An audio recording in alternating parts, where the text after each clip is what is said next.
From the side, hey, you land that breakfast. It's gonna be too much. Oh, it's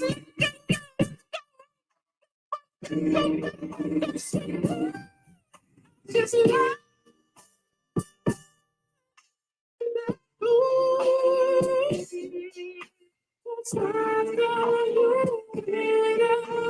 So school. stop such a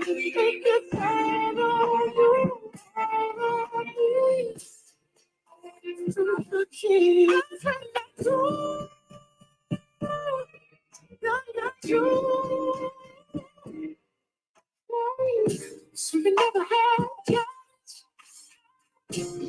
physical and mind. So does that mean that We gonna see what the dudes gotta say today, man. It's a little show tonight.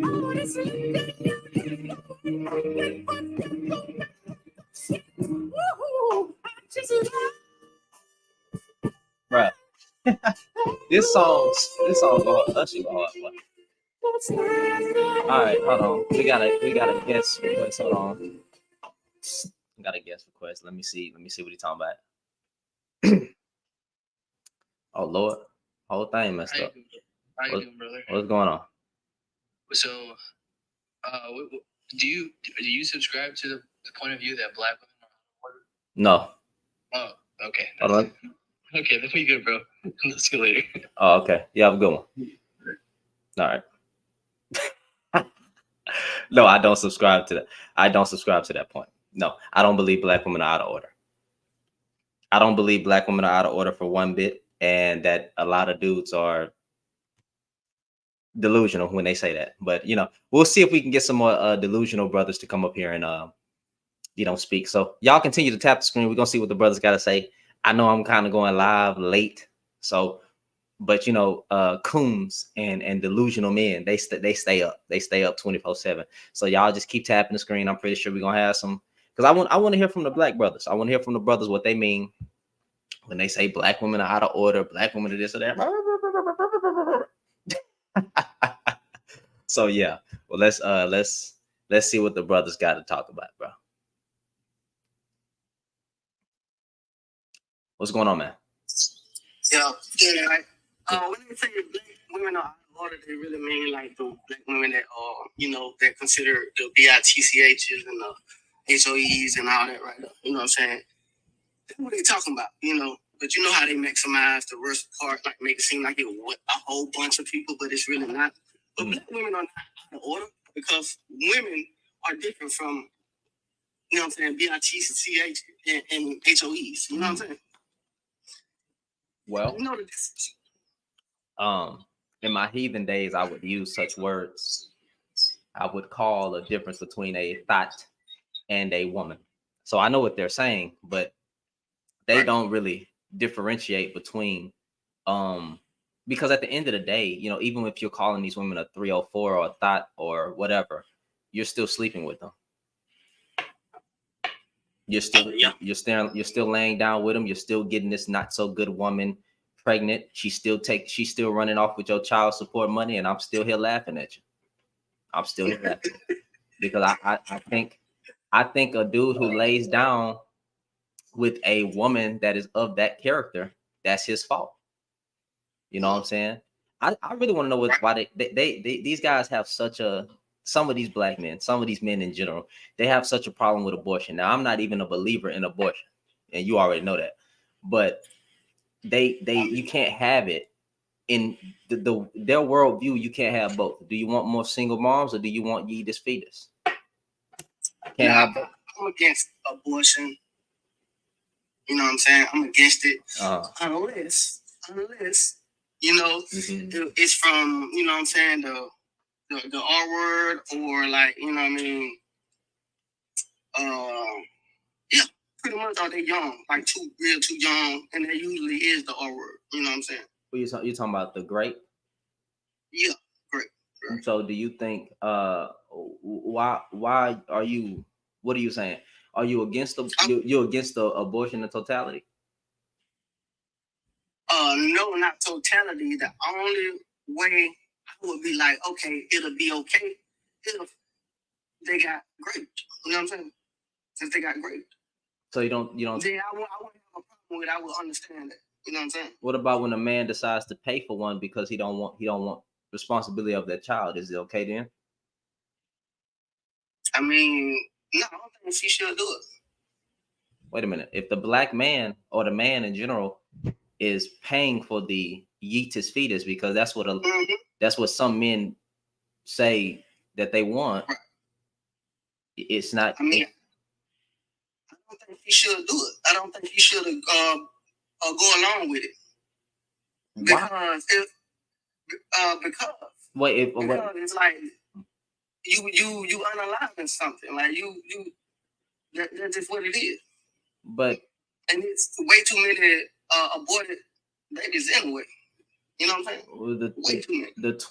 the 20 million that we say that black women have done, that comes from over time. That's not 20 million a year.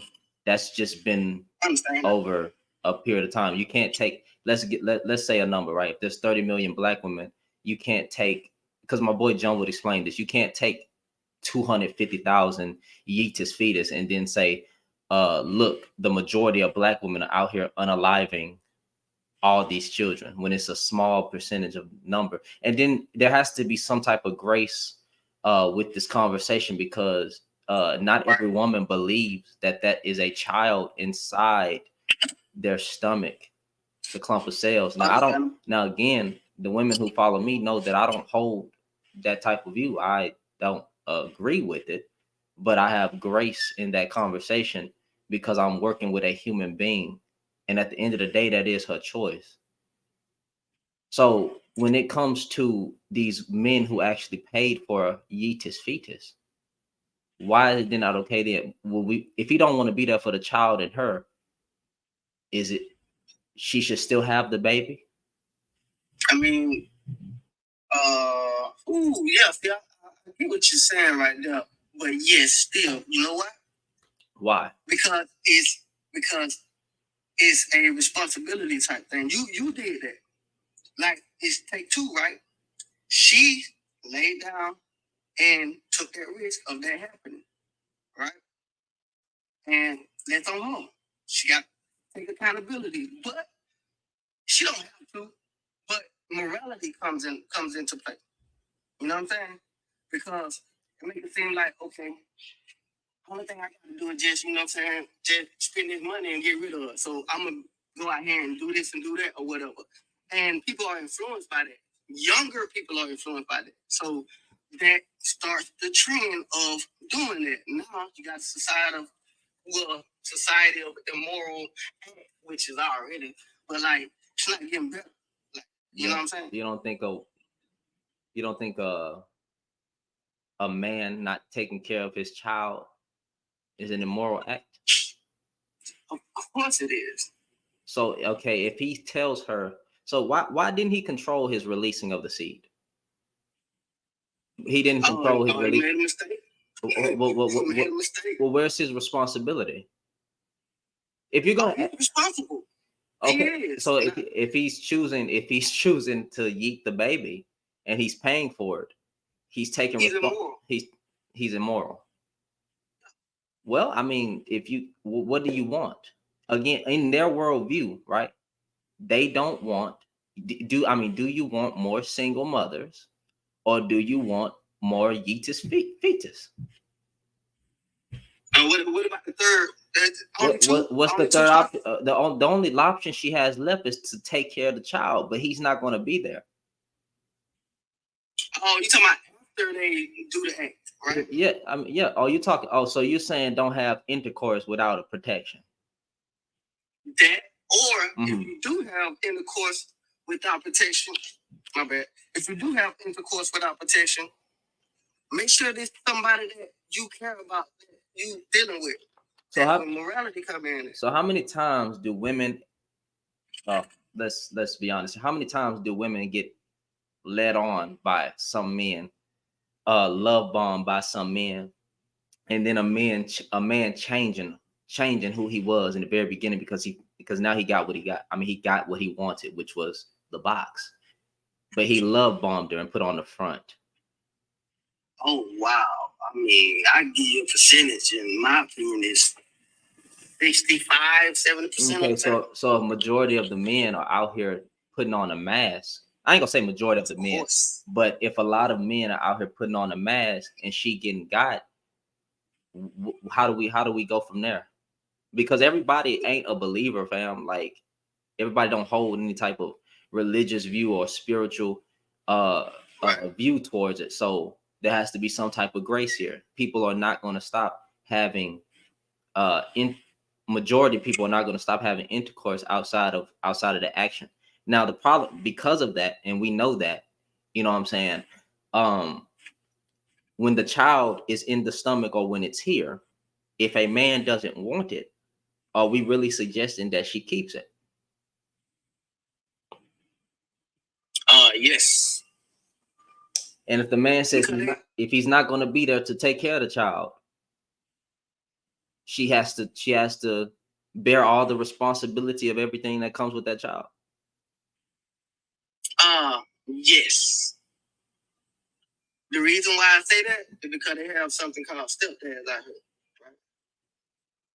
Right? Oh, I would love stepdads. Yep. Just like stepmoms. Stepdad. You know? I mean, like, because her life don't stop. Her life isn't over. I believe life is continued. I believe that 100% that a woman's life is not over whether she has a child or not. But majority of men do not believe in stepfathering. There's a whole bunch of men that actually advocate against a man being a stepdad because they call them a crash dummy. I know they call everybody something. Those are just they're being called. It's what you answer to. And the thing about it is, I don't think it that many. I think it's just the internet. You know what I'm saying? Because most people don't live on the internet, right? And it's a lot of people in the world. Most men, you know what I'm saying? Most men do not agree in life. It's not just internet talk. This is man to man talk. Most men do not agree with taking care of another man's child. That's been a consistent talking point since before me and you got here. Do not take care of another man's child. Let her bear the burden of that. Let her suffer. She matter of fact, what did Kevin Samuel say? She free vajayjay. Yeah, that's part of the 20% I didn't agree with him. But what I'm saying is, okay, she got a kid, right? Just say she's 21 years old. She got a kid now. Most men would be like, if she had 3 kids, then no. If she had 2, probably not. But 1, yeah, we can, yeah. Okay, so if she's having children and she's getting shamed for having the children, why keep having children? Children. But still, no, that's different. If we're shaming the single, if men as a collective group are online taking a stance against single mothers, understand when you talk about single mothers and you talk about yeetus fetus, you can't have both. So either you want more yeetus fetus or you want more single mothers. You can't have both. Okay, I got you. I'm gonna answer that. I would rather more single mothers, right, than yeetus fetuses. Why? Why would you? No, listen, because that woman, right? Let's say she's 18 and have a kid, right? That woman, right? She could get with somebody else, right? She gets with somebody else. When she with somebody else and they agree, that whatever the stipulation is with in that relationship, it ain't. He don't have to take care of the kid. He help her. They don't. He's helping her. They don't. Right? He's not. Go ahead. I hear what you're saying, but it don't go like how people are saying. You know what I mean? Like I know a lot of people that are stepdads and stepmoms. I do too. They don't exactly. So you know they don't just fully just take care of this kid. You know what I'm saying? Somebody else's kid. They help. See, my thing was a stepdad, mom. They on the bench. You know, basketball they like the 6 man. The starters is the mom and the dad. You know, the stepdad and stepmom, they gonna get you what 13, 15 points a night, right? Now, if you want them to get 30 points, they can step up, right? This is a bad analogy, brother. No, they on the bench. They still in the game. Where are they on the bench at? There's constant talks, even to them, by other men. Constant talks. Hold on, my bad. I was reading a comment. Okay, There's constant talks of other men telling other men, do not be a stepdad because that's the worst decision you could ever make as a man. That is a majority man consensus. That's not an internet talking. I would say that too. You know, I agree. I would say that too, only because listen. But you just listen. I would say that because the preferable choice would be get with somebody with no kids so you can start from fresh. But if this woman, I'm gonna say woman because she got a kid. If this woman seems like she's a good person that just made a decision that didn't turn out right, then you see you can build with her. Why not? Now, she got 2, 3 kids. Like that's something different. Then, like, you know what I'm saying? Fool me once, shame on you. Fool me twice, then come on. Hold on. You know what I mean? Hey, Shannon, make Vanity a mod. We need everybody here to tap the screen. We got 42 people here. We only got 1.6K likes. Tap the screen and get up to 10K. We trying to get to the algorithm. Go ahead, Scuba. Oh, I just want to say that. Oh, I thought you were about to intercede. I'm gonna try to make Benny a mod. I gotta remove somebody that's been inactive for some months. Go ahead. All right, so you rather more single mothers than what you call it? Fetuses? Is that what you call it? Yeah, just because you can't say the word on here. Right, gotcha. Okay. I'm looking for somebody to remove Vanity. Give me a second. That's why. Yeah. Okay, so again, if a man is not going to be there for I put it like this: the women can take it however they want to take it. Do not have children for a man that doesn't want to be there for his child. Now, whether that means if they take it as Yeetus fetus, fine. If they take it as don't have intercourse with these men before ring, fine. However they want to apply that, I would tell them don't have the children. Now, the problem is there's not a lot of women that's going to do that. Majority of women are going to have intercourse, and with intercourse comes the risk of having a child. Okay. So why is there more emphasis or more responsibility on a woman because she has to carry the baby instead of the man who planted the seed and, as red pill men say, fertilized her garden? Why is there more emphasis on the single mother, but where are the deadbeat dads? I mean, it's the responsibility on the dad, but it's more on the woman because. How is it more on the woman? Because the woman opened the door and let this person in the house. And you also knew that you was gonna release your seed when you was or whatever your cum face looked like, right? And you didn't get out. You didn't pull out. I know, and that's like that's the part, like 40% responsibility the men have. 40? Yeah. 40%. Hold on, wait, time out. How as a man, how can we be men, right? And this whole leader, provider, protector stuff, I'm not even going to argue with, but for the sake of the conversation, if you claim to be a leader, provider, and protector, you can't then tell women that they're more responsible for anything in life because you established in a patriarchal society that you are the head. That means majority of any situation falls back on you. You can't blame women. Now, not to call women subpar in this conversation, but y'all have to understand what I'm saying. if women are lesser than in a patriarchal society, we can't put the majority of children or the majority of raising the majority of the responsibility on women instead of the men. Why is there more talk about a woman? Because here's my overall point. If she has the child as a single mother, she's shamed. If she yeets the baby, she's shamed. She can't win. If the man don't take care of his responsibility, what is he? Shamed. No, he not. No, he not. Where are these things? The term deadbeat dad. That's not shame, though. That is not shame. That's a shame. Nobody cares about a deadbeat dad. We still gonna hang out with that dude. We still gonna be at the bar drinking with him. But we're not. Deadbeat dads are not shame. Okay, let's bring it back to the internet and the conversation. Let me do. Hold on. Matter of fact, let me do what I'm supposed to do because I've been up here talking for a minute. Let me delete somebody. Now, majority of the deadbeat dads are not shamed online the same way that single mothers are shamed. There is no a lot of talks about what. Go ahead.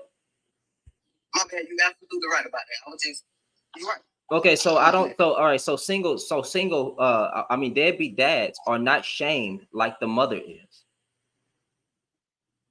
I know they ain't, but they should be. But you just said that you knew that they were.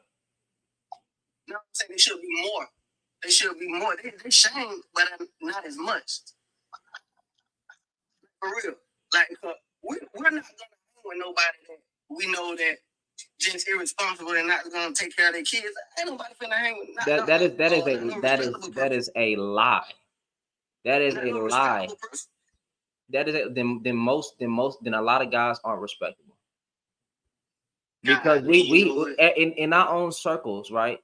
Most men have a trash man around them that is not handling his responsibility, and we can't. I'm sorry. And vice versa. Yeah, but we're talking about the single. We're talking about the deadbeat dad. We're not talking about any. We're not talking about the one. We're talking since we flipped it on the deadbeat dad. We're talking about them. Let me get Vanity in here. So with that being said, well, let me make her a mod real quick. Okay, done. I mean, I don't even rock with one of my homeboys no more because, like, I'm saying, like, man, your son, like, he's a teenager now, growing up, you ain't around, like, I can't rock with you like that. If I can't do no business with you, I'm not gonna rock with you. You know what I'm saying? And if you can't even, like, have a responsibility to take care of your kid, I can't do business with you. Yeah, you're giving me an anecdotal example. Most men, a lot of men have a trash man in their circle that is not taking care of their children or not handling his responsibility. And they're steadily complaining and putting majority of the blame on the woman this, the woman that, the woman this, the woman that. So all this, okay, so Raphael, let's say a lot of men. You don't want me to say most, say a lot. Mike, let me mute your mic real quick. You got a lot of noise, right? You got a lot of noise. Now, again, if these men are not taking care of their children, are we really saying that they should have the child? My opinion it's a tough one. It's a tough choice, but my opinion is yes. That's crazy. All right. I'm just saying yes. In my opinion. That's all I'm saying. Now, I wouldn't wish that because you know what's going to happen. Let me tell you what's going to happen.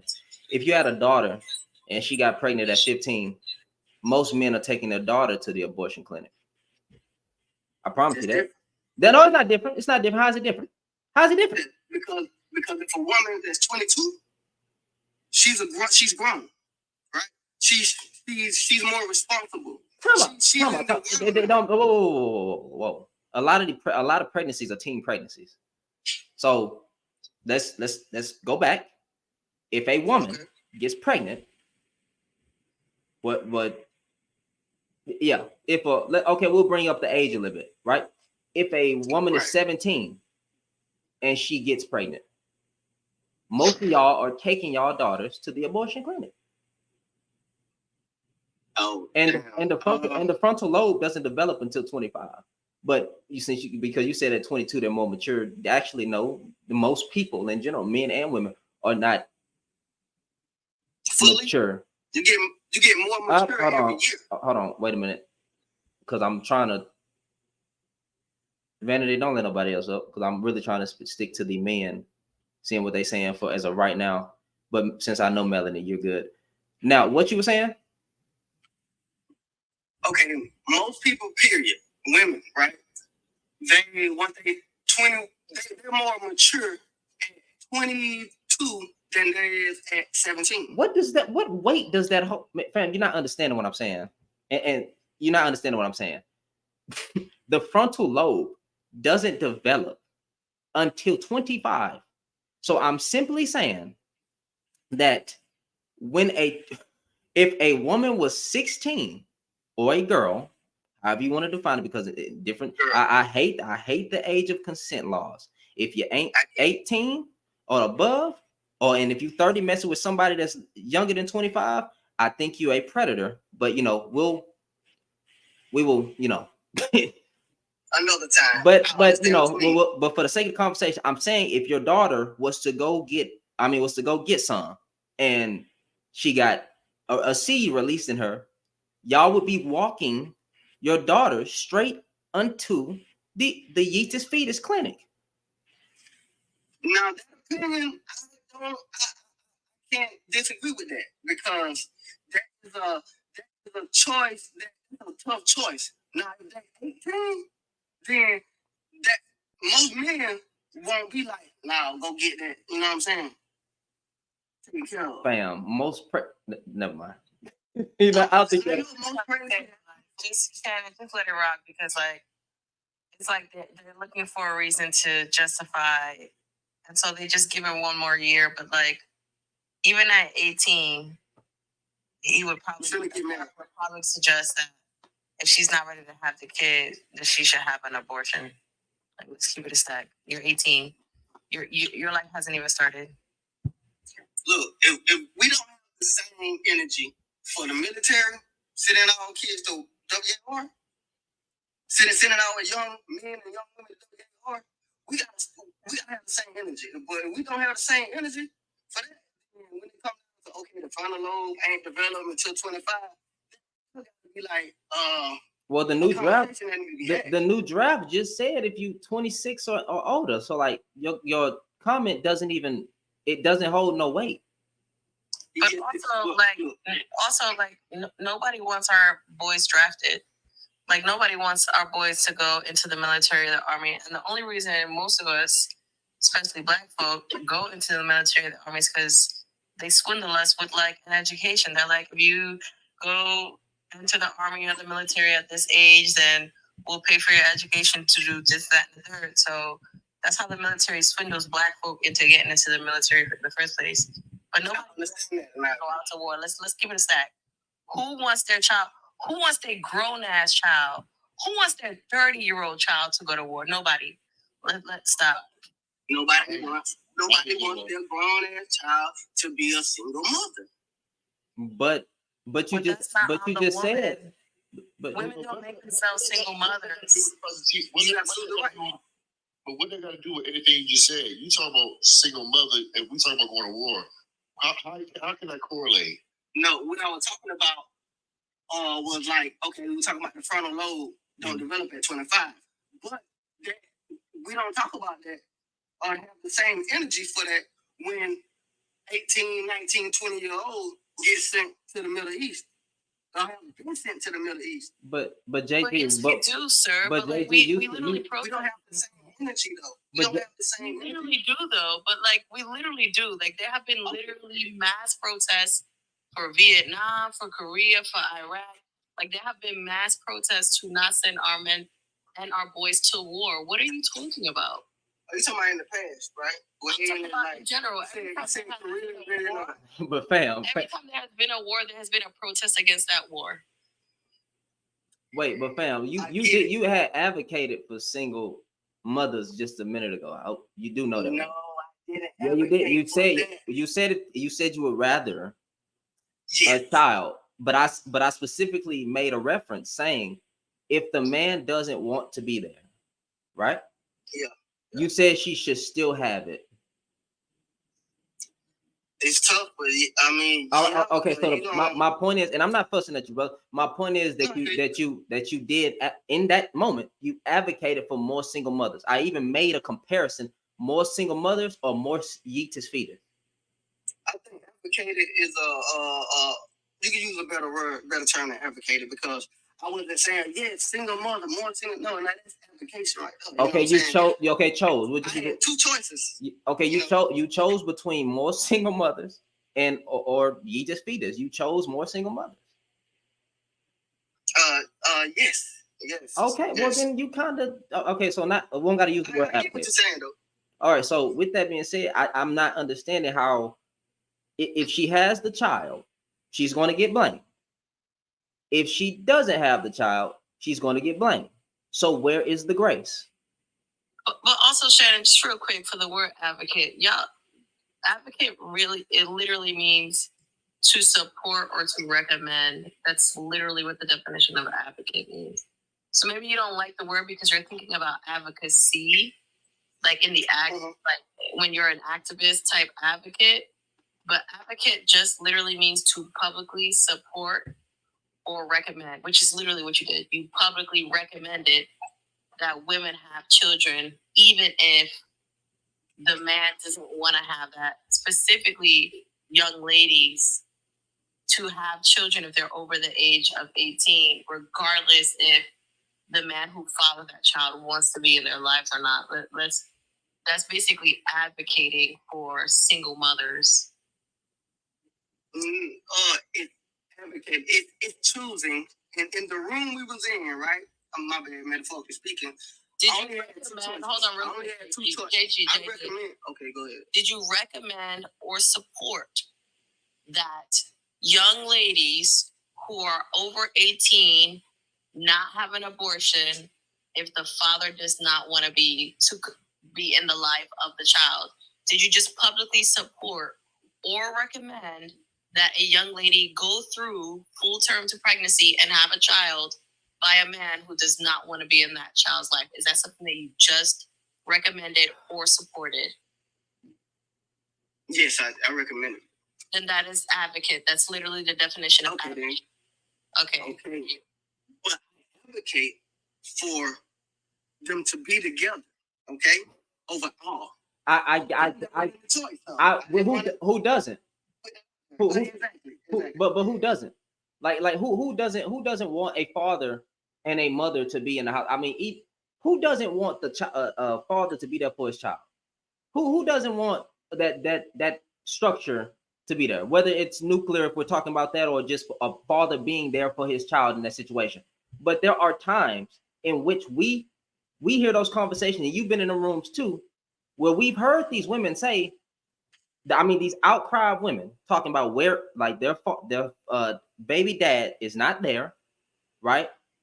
And we heard the outcry of these men talking about they didn't want to have that child, but she still had it. Right.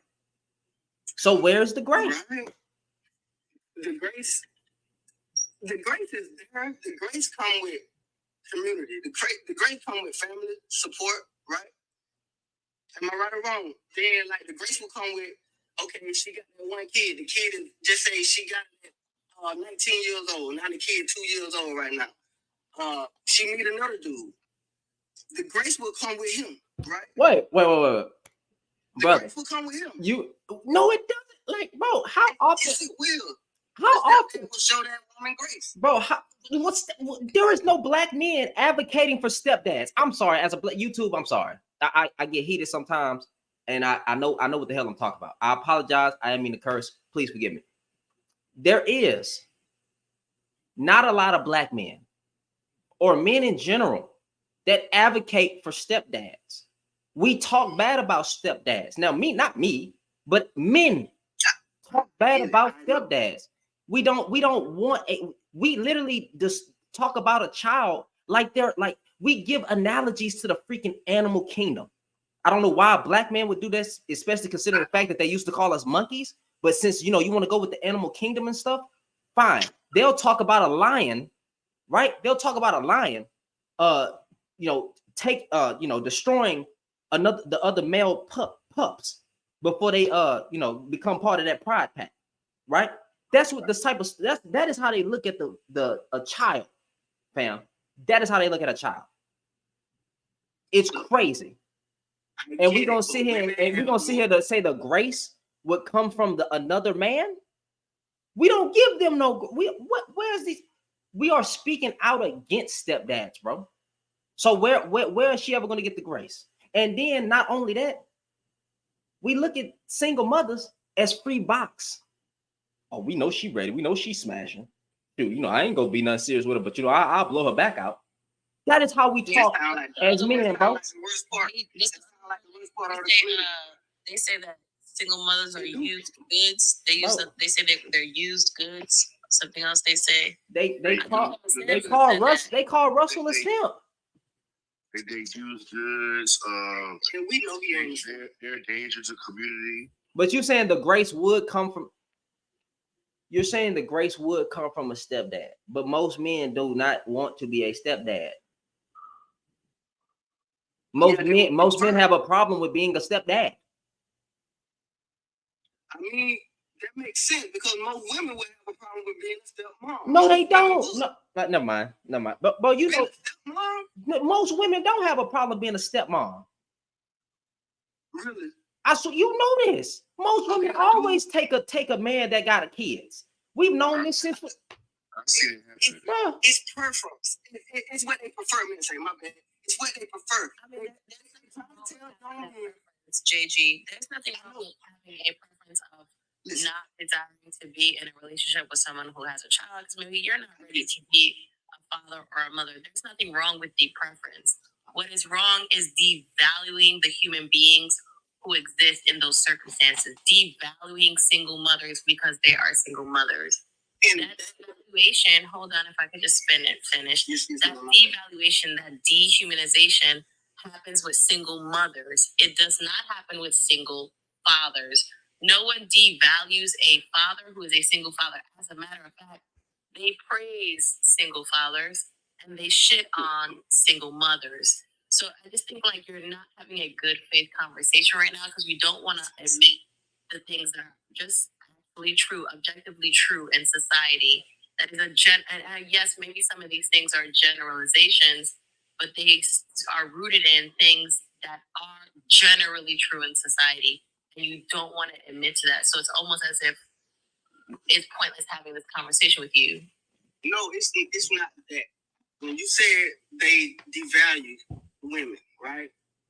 No, they don't. They devalue women in the dating market. Your life should not be the dating market. Okay. It's obvious. Women lose value when they have a kid. If the value was 100%, listen. In the dating market. No, wow. Let him finish. Let him finish his sentence. Let him finish his sentence. Let him finish his sentence. Let him finish his sentence. If the value start, okay, now the woman have a kid, you know what I'm saying? Baby, they ain't know what. Okay. Now, her value in the dating market drop 50%. It can drop 2%. But it still drop. They will prefer somebody without a kid. So they're trying to tell these young guys, and I say the same thing. If you're not over 25 young men and young women, don't date somebody with a kid. Why? If you're not over, because by the time you're 25, you, like you say, the frontal lobe, you should know the responsibility being but that young lady shouldn't have abortions under 18. You said under 20. Under 18. No, I said under 18. So if we're already looking at women as losing value. You said that he's over 18. Over 18. All right, hold on. Because who's talking right now? Melanie, finish your sentence. I'm just saying though, like you keep on contradicting yourself. You have just contradicted yourself like several times, and you acting like there's double standard with men and women. And Shannon brought up the frontal lobe not being developed when we're talking about giving women grace and not desiring to be mothers when they are younger. You did not give a flying rat's ass. You said they should still be mothers, whether or not the father wants to be in their life or not. But you turn around and then you want to grace by telling the men, don't be a stepfather under the age of 25, but you're telling the woman, be a mother, be a full-fledged mother under the age of 25, and actually be a single mother under the age of 25. What the fuck? It is hold on, JG, because hold on, my booster. Hey, Master, let me mute your mic real quick. Vanity, sister, how you doing? What's good? What's going on? Quick question. Can anybody tell me the number one leading cause of death for pregnant people? Just a wild guess. What is the number one leading cause of death for pregnant people? I hope it ain't stress. What's the number one leading cause? Pregnancy itself, having a baby birth. It starts with an H. Heart disease. I would say miscarriage. I know the answer. Go ahead. Go ahead, Melanie. Take it away. It's homicide, baby. Ooh. Number one cause of death for pregnant women is their significant other unaliving them. Homicide. That is the number one leading cause of death for pregnant people. And yet you're advocating for single mothers, and you're giving grace to deadbeat fathers and abstaining said fathers of their responsibilities and or whatever else they have to do, but telling the mother she has to be a mother regardless of the fact, whether that could mean she's in a dangerous situation or not, which and or makes her chances more or less likely to and or be unalived by her partner if we follow the logic of you and telling those young men to not be fathers. Yep. You see how that works? You see how everything comes back full circle? If you want to cite hold on, wait. If you want to cite a source, because I always look up when somebody says something. Usually don't have to fact check Vanity or. So we got Yale. Cause of pregnant people is homicide. We got YaleMedicine.org. It's a whole bunch of YaleMedicine.org. That's one of them, and that's a .org. I don't use .com. So y'all can look that up if you think she lying. But go ahead. The number one leading cause of pregnant people is homicide. All right, brother. Yep. Well, I have no argument for that one. Myself. So why are we contesting for single mothers again? Why are we spreading misinformation? Why are we using propaganda? Why are we using causeless obligation? So let me ask you this question. Okay, it's a choice, right? So, if you go into a bar, right? Okay, so you go into a bar, because a lot of this conversation is, pushed around consent. You go into a bar and you start drinking. Do you consent to getting drunk, or is there the possibility that you could get drunk? Possibility. Okay, so because the possibilities that this could be most likely the likely outcome if you do start drinking, but you don't consent to it, right? So you consent can be withdrawn at any moment in time, right? You can revoke consent, right? If I stop drinking at a certain limit. Right. I agree with that. If you I'm gonna say this one more time, and I'm gonna say it slow. If you drink, do you consent to getting drunk, or is there the possibility you could get drunk? Same as having sex. If you consent to sex, does that mean you consent to pregnancy? No, it does not. You consented to sex. You know what I'm saying? You can't make out being drunk when you're already drunk, so it's not the same. Just Yo, what? You can do the things to help the effects of the drunkenness, right? So let's say I wake up with a hangover, This crazy. which is an effect of me getting drunk. I can still do the things to get rid of the effects of the hangover, right? I can drink water, I can take some medicine, I can do this, I can do that.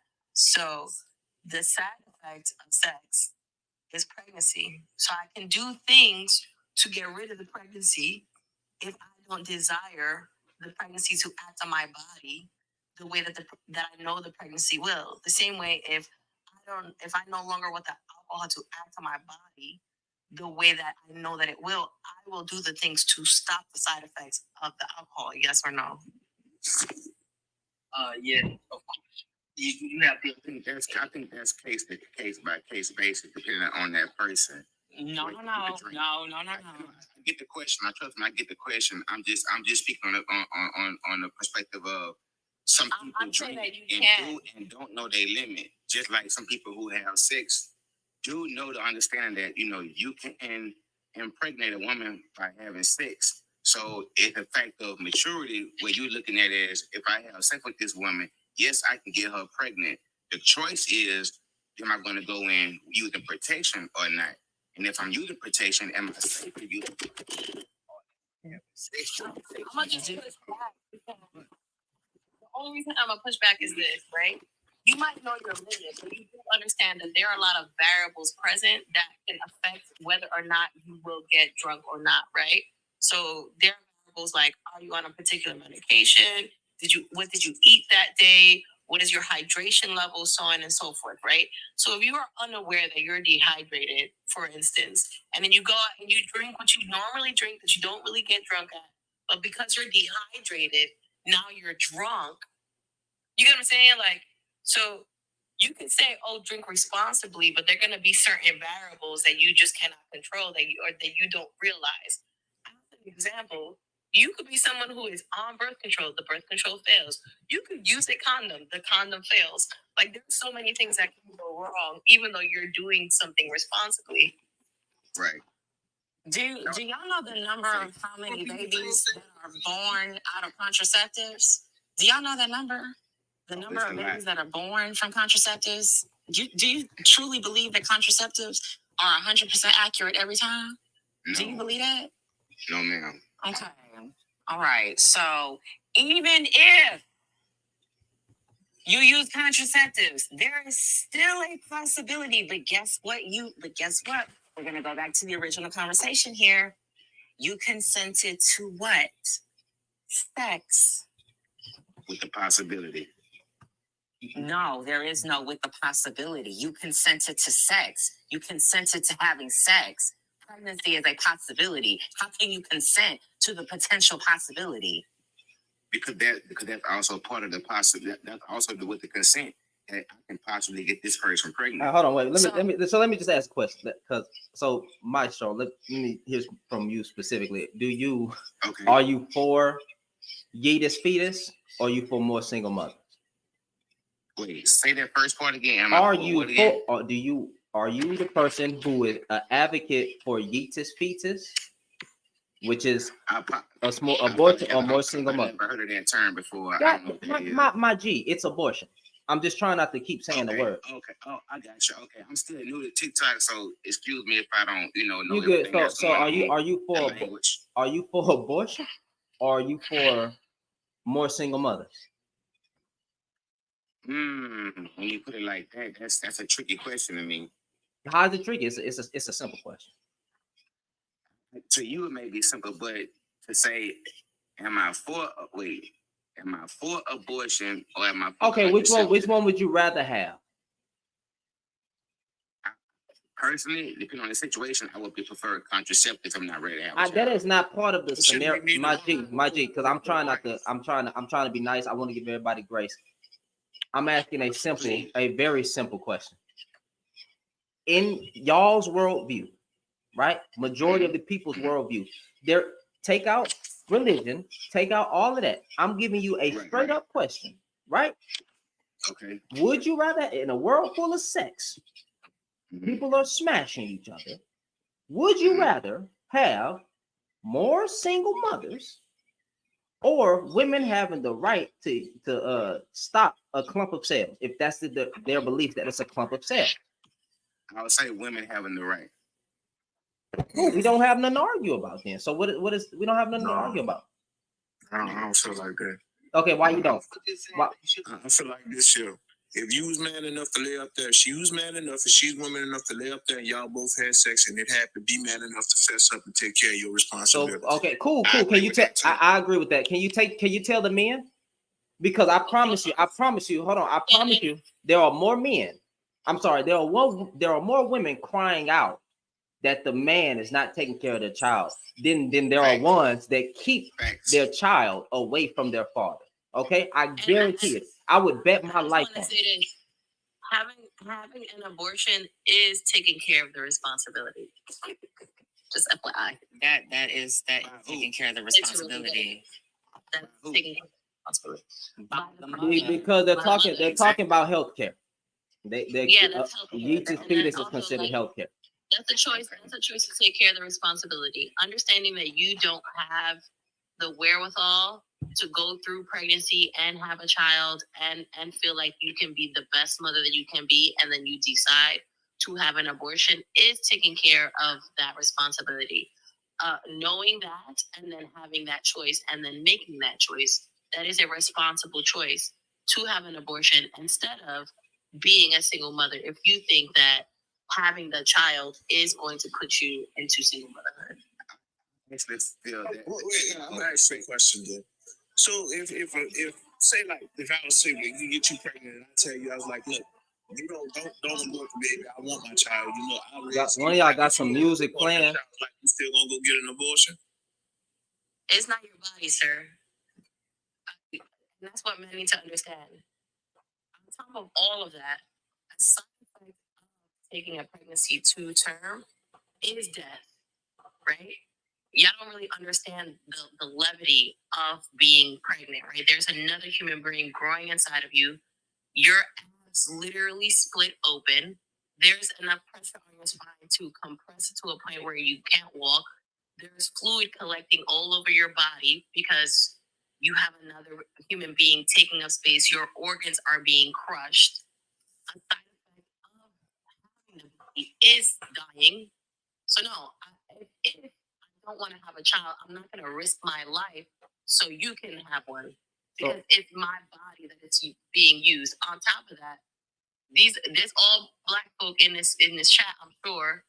Black women die giving birth more than any other race of women in the United States of America. 4 times So more much so, if you were to compare being pregnant and giving birth, right? Giving birth, if you were to compare Black women giving birth to the most dangerous jobs in America in terms of mortality rate, Black women giving birth would be the most dangerous job in America.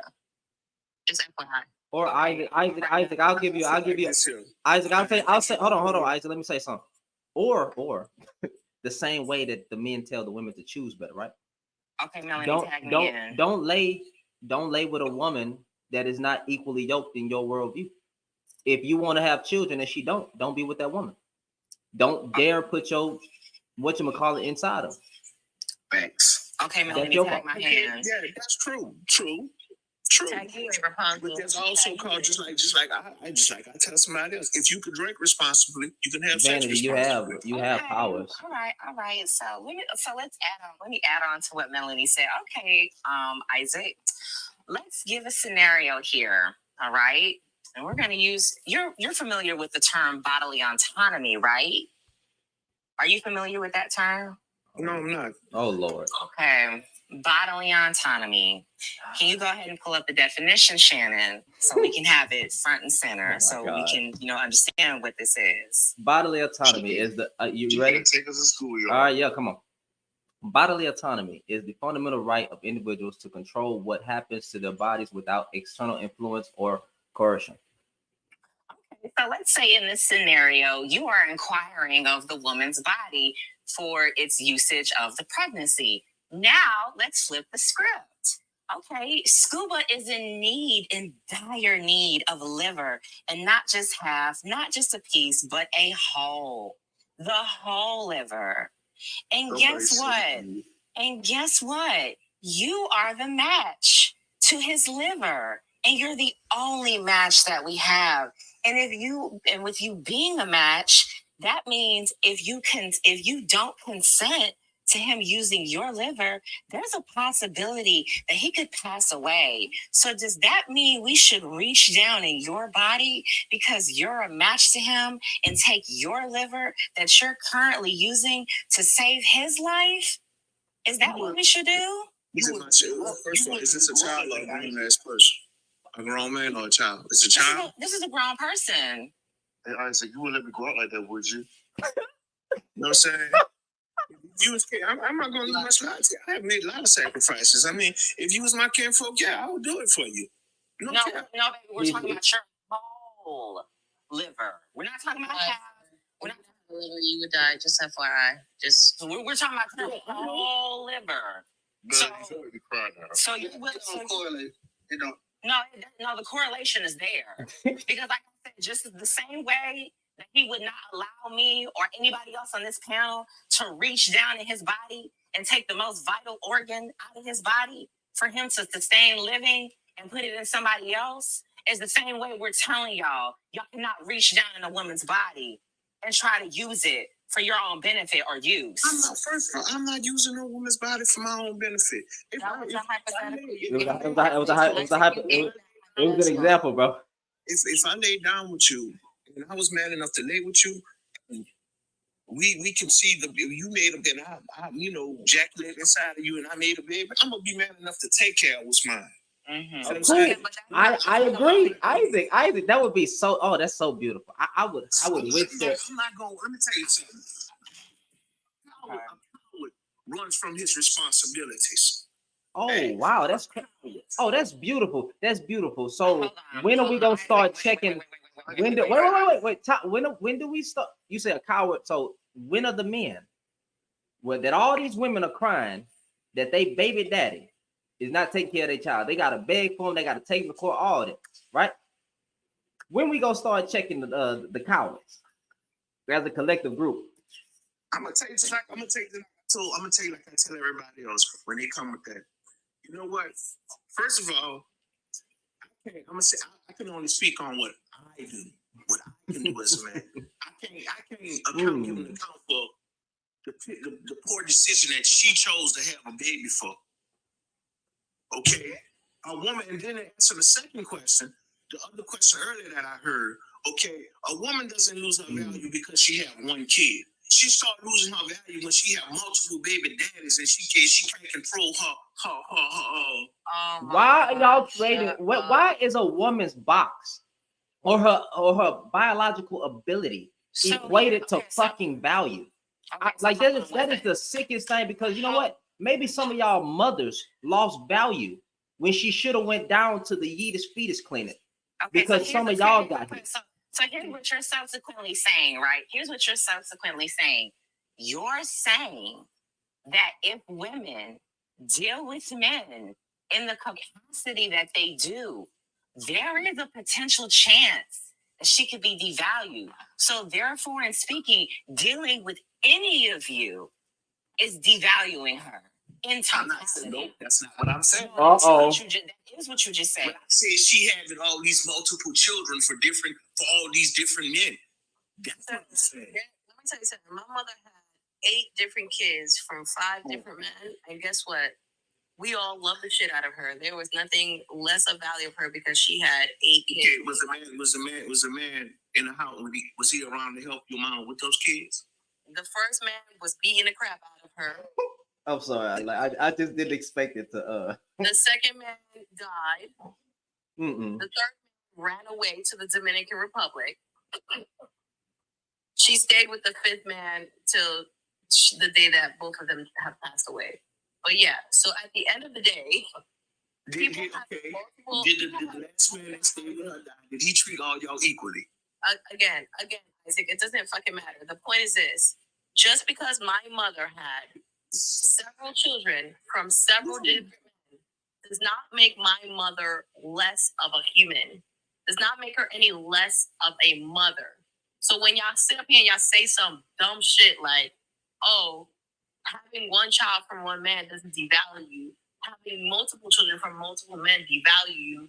And there are people who are literally have mothers, sisters, aunts, and everybody who have multiple children from multiple people, and they love them exactly the same. That is a fucking ridiculous. Let me ask a question. But let me ask a question. Let me just. But hold on, Isaac. Hold on, Isaac. Let me ask the question real quick. If you saw a random woman, she got 3 kids in a grocery store, no ring on her finger, but she's a widow because her husband died, but you don't see the ring on her finger because she moved on.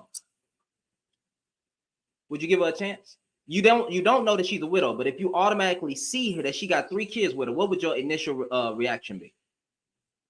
I have no problem with women with children. I would give her a chance. But would you think? Would you think? Dated women with children. Would you think that she had? Would you think that she had them kids by multiple men, or would you think that it was one man? Off the rip, looking at her. Yeah, out the gate, I would think it's one man. No, oh man, y'all niggas be lying. Y'all niggas be lying. Y'all niggas be lying. Y'all niggas be lying, bro. If I seen a woman in the mall and I see her with 3 y'all. kids out the gate, I'm gonna think that she's in a serious relationship and all her 3 kids is for that one man. No ring on her finger, fam. No ring on her finger. You don't know. Hold on, but I'm saying it don't matter about the ring. No, you don't think that. No, you heard me say relationship. I said relationship. I automatically think that she's still in a relationship, maybe not married. That's why she got those 3 kids. Now, the only way I find out whether those 3 kids are multiple men is from actually getting to know her and having conversation and learning that those 3 kids are not for one man. I mean, that's honestly how it typically goes. We know damn well. We know damn well if we walk in a store and we see a woman, right? No man around with multiple kids, and we still judge by a ring. Let's be honest here. You know what? I want to just say this. I love how y'all really just set the play up. And y'all set the play up so seamlessly every time to tell women that dealing with y'all as a collective, as a whole, devalues, defiles, and degrades them. It's like y'all set it up every single time, and then y'all move the goalpost when it comes to you yourself. No, you're included in that collective of men, because the same way she was with that man is the same way that she could be with you. And yet, because she moved from him to you, now her value's going down because she just had to move the next over. So my thing in this is that you're basically just telling us just verbatim flat out, y'all take away our value. No, can I say something? Y'all got it one at a time, because I really, my mods, they be quick to drop people, especially Rapunzel. Can I say this? Then I'm a 41-year-old man. My last relationship with a woman, she giving an anecdotal experience. Yeah, 4 kids. You hear me? You giving an anecdotal experience. Yeah. I'm saying my experience. So brother, I ain't trying to be mean. I don't. No, go ahead, bro. Because I really be trying. We don't care. I didn't hear what you said. Honestly, I didn't hear what you asked. Nobody cares about anecdotal. Nobody cares about anecdotal experiences, bro. We talking about the collective group, and y'all get to saying me. I have yet to do that. I don't do that. Okay. Look, again, I just came into the conversation, and I don't know the backstory of the conversation. I was just kind of going on what she was saying. There is no backstory to the conversation. The conversation is predicated on the board: Black men versus abortion, no grace on abortion. And we're speaking about abortion. And so I don't know how we got to single fathers, we got to single mothers, we got to the mother should keep the child. We got to, more single mothers. You're a single mom. You're a single mom. You're a single mom. You're all a single mom. Miss Patel, may I just say something real quick? What? The thing is, when y'all say y'all get devalued because you have a kid, That's in the dating market. Do y'all think it's a difference between the dating market and life? Listen. I'm asking Wait. a question. Give him grace. Go ahead. I'm asking a question. Do you think it's a difference between the dating market and actual life? No. No. So No. that means Dating market so, does not so exist. We are not. Just Wait, baby. Wait, baby. Wait. wow. No, these are weird. There's no dating market. Wait. This is not an economy. These are human beings. These are human lives. Wait, Going out and you got to There's no weird objects, right? Y'all be empty as hell. wow. It's not a stock market. It's not like 100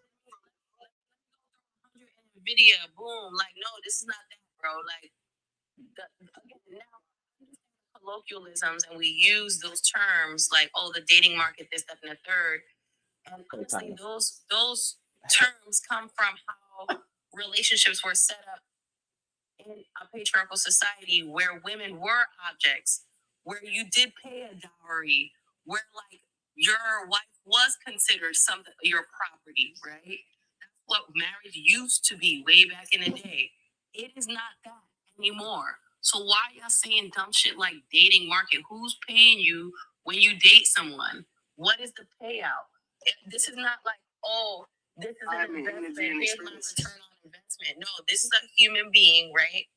And so then you get to decide, these are the characteristics that I'm looking for in a partner. You look for those characteristics. If the person doesn't have the characteristics, you keep it pushing. That's it. But y'all not seeing women as humans. Because if you were, that's what you would be thinking. This is not a market. This is just interpersonal relationships with people and interactions with people interpersonally on an interpersonal level. And then you gauge whether or not you want those people to continue engaging with you interpersonally or not. This is not a market.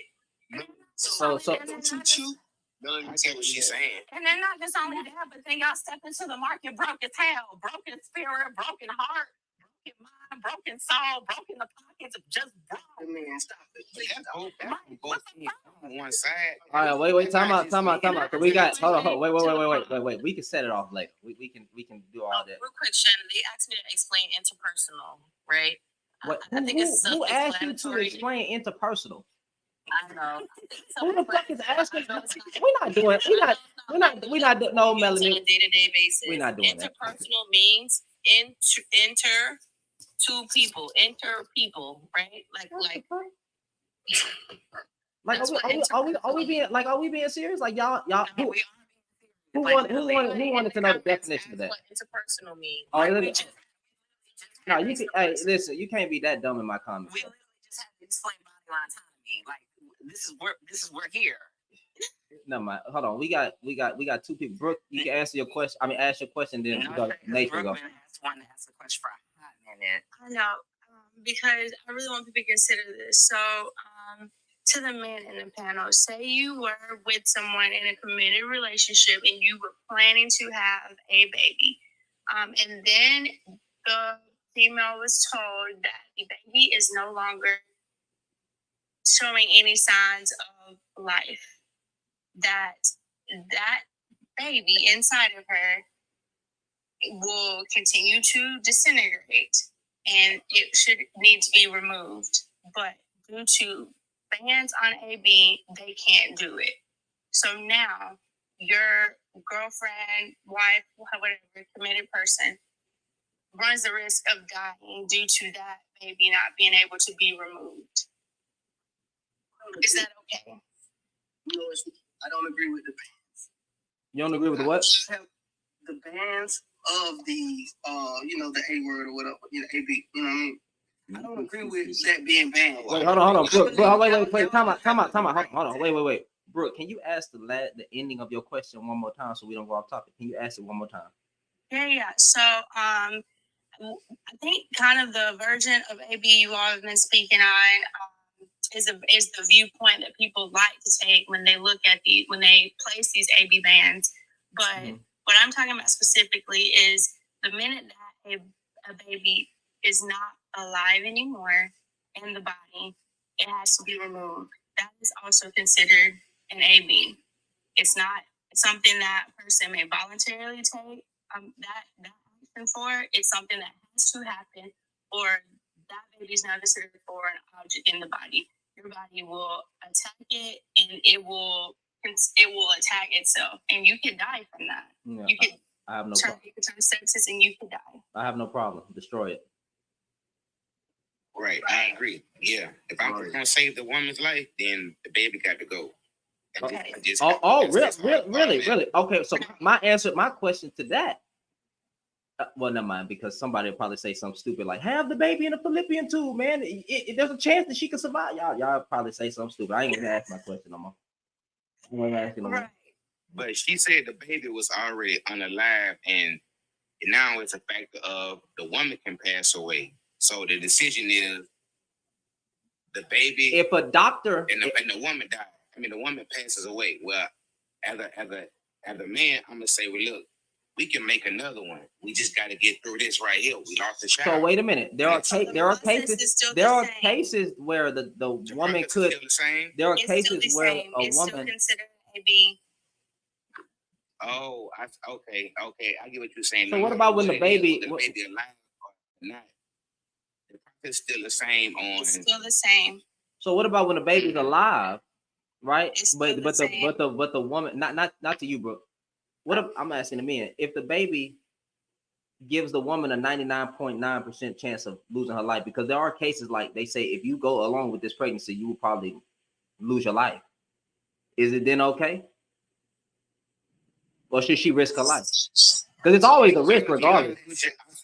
I do feel like, because I've seen something similar to that, I do feel like that's a relationship by relationship cases, because I've seen women say, you know what, I want to give that baby a chance to live. That's her choice still, which really goes back to her choice. It does. It does. I agree with that too. I can live with that. I just don't think she should. If she's healthy while pregnant, I don't think she should AB the baby. I don't think she should, especially like if she 18 or older. You know what I mean? I'm just saying, But if that baby unalives on its own due to natural causes or whatever, and it is now a foreign body inside of her body, she will more than likely die. Well, let's give nature a chance. Mute your mic. Have the AB. I'm sorry. Mute your mic. That's a bet. What? What'd you say? Scoop? I said I'm finna trouble getting sleepy. Oh, that's a bet, man. I love you, Scooby. Love you too. Nature. No shade, sister. Take it home for me. No, I'm just okay. So my main thing is when the conversation about smishmortion comes up, I always ask the question, what is the alternative? So we speak about if we have prepubescent children who unfortunately have started the journey of puberty, and their body still can't necessarily handle what they're going through as far as their menses and things are concerned. I mean, technically, they can hold a life, but that's not the case. And so we're having a 9-year-old or a 10-year-old child that's popping up with these scenarios, right? So I've always asked this, like, where does it end as far as the conversation goes? Now, that's an extreme. I get that. That's not necessarily what we're talking about. But when we take the next steps, what Vanity said, I really appreciated when she drilled down on it, when she talked about the consent to the act of having intercourse with someone. Intercourse and pregnancy aren't the same thing. Now, that seems like a fundamental difference that most people grasp. But I feel that a brother or two up here wasn't getting that. While there might be a chance that pregnancy can happen because of a myriad of reasons, it's still a separate act of causation. It's not the same thing. It's not as if you have sex and then all of a sudden you conceive. It is something that it's a possibility. For some people, it's a probability because of whatever's happening. So you're not consenting to a pregnancy. And so with Melanie, I can't tell you how much I appreciate the fact that you were breaking down what could happen as far as pregnancy is concerned, because we women make this shit look easy, but you got us fucked up. We can end up with blood clots. that take us out in our brains and cause aneurysms or stop our hearts by carrying a child. Do you know that unless the foreign body, when the egg is fertilized, and it has, the DNA of the father, it's considered a foreign entity to the woman's body. One of the first things a woman's body does is try to zap, zap, zap. Imagine that game, where you have to shoot a little laser out of the spaceship and it's destroying things. That's what the body does. But that fertilized egg has to emit a sort of hormone that tricks the body into thinking that it is wally of it. So that half of that DNA from that dude, that they're like, oh no, this is foreign. You got to go. And they're ready and gearing up. It's like, yo, shh, I'm one of you. It has to be food. Plus, as far as when a woman's cycle stops during pregnancy, that's not normal. That is what is being stopped by the fetus that is acting parasitic to a certain degree. That's not what your body is naturally doing to allocate resources. That's what that fetus is doing by its living. It's just taking that resource. Y'all, just because y'all seen it or known of it for a millennia, be hard because of people telling you that this is the body keeps doing this. Let me put it this way, and I know I'm going to hold some of y'all men's hand. I know y'all not going to hear this. That woman don't want to be tied to you. That woman don't want your body. That woman might have wanted some dick, but she don't want you. That's why she didn't want that child. She doesn't want you or whatever comes with it. You might have sat up there and gave her the dick enough her life and then open your mouth and she realized that you were dumb as a box of rocks. She realized that child she might have might crawl up out of her, say goo goo gaga, and try to crawl out her back ass instead of out the vagina. She realizes that child that she might have might be a living curse, a mummy plague upon this earth. She don't want it. It could be as simple as that. She could have gone into this like, you know what, I want to be a mother, I love it. But the thought of being tied to you, she said, oh, absolutely fucking not. She could have gone into it pro-life and said, oh, baby, I'm pro-choice with this. I don't want nothing to do with this at all. First, second, and center. That's some of y'all ego speaking. What you mean you don't want my baby? Because you don't want you. There was nothing about that child that would make the experience of having to be tied to you worth it. That's for some of y'all. Just to let you know. Hold your hand. What she just said, I respect that wholeheartedly. Okay. It's all that, and it's like that. I respect that because I see it all the time. I respect it. I get what she's saying. She don't want that. She don't want that retarded child because the man is just retarded. You hear me? Careful with the R-word. Oh man. I know it's a lot of rules. I know it's a lot of rules, but this is what I'm saying. And so that's what it goes to the ego, okay? So it's just, if nothing else, because let's be clear. Now, I'm not upset. See, this is the thing. It goes to, I think, what Melanie had said earlier. I don't think a lot of women, and or men, but a lot of women, I don't think we have a problem if y'all don't want to deal with some of us when we have children. You can have a preference. You can, first of all, there's a respect to be had.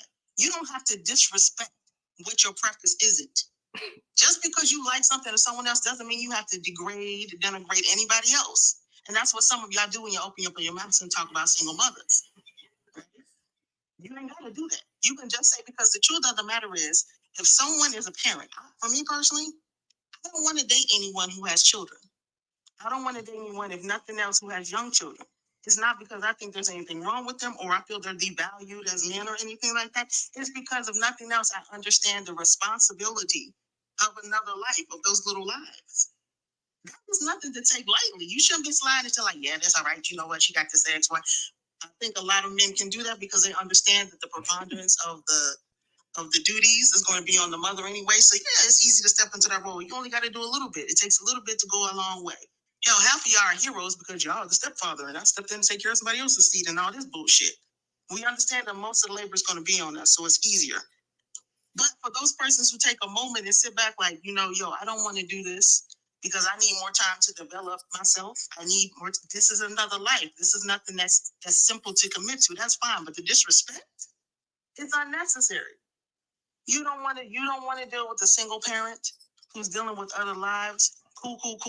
You ain't got to call her out the name. You ain't got to be around her. You ain't got to say she's devalued just because you wanted some of what she had and you wish you'd been the first one there. Dummies. So, Shannon, really fast, like really quick, can you please look up the reasons why people have sex? Can you just list us a couple of the reasons why people have sex? Let's read them. Reasons why people have sex. Okay. Let's see. Some of the reasons that have been identified by research and studies include physical pleasure, emotional intimacy, stress relief, and relationship building. Other reasons that have reported include self-exploration, experimentation, and feeling desired or attractive. I love how, pregnancy wasn't at the top of that list. It's interesting. So we just gonna are we gonna go ahead? Women are just irresponsible. No. Are we just gonna admit that Just like- you want everybody? Are we just gonna admit that Just you like want, me. that you want everybody to be a single mom? Do you want to be a single mom? I feel like you stepped into the wrong panel. Like you should be in another one where they're specifically talking like gender war. No, we not. Because I would like for There's you no gender war.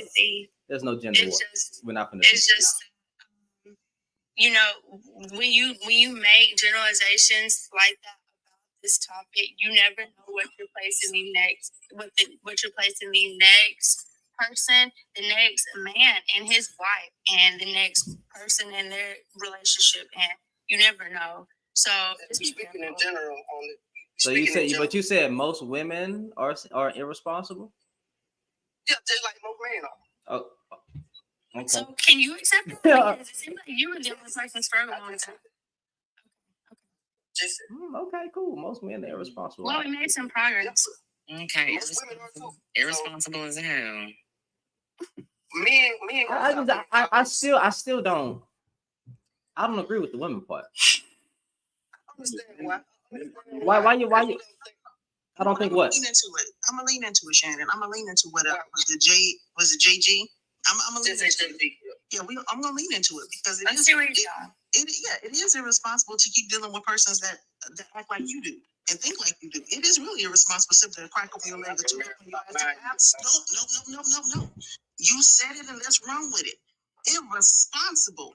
It is thy name to deal with persons like you. As soon as you open up your mouth, if she's saying like, nope, let me go on back here, because he gonna be discussing me and whatever's happening on this panel because he's not the focus of attention.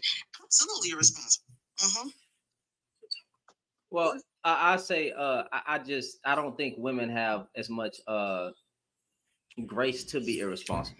You know what I love in this conversation? I love in this.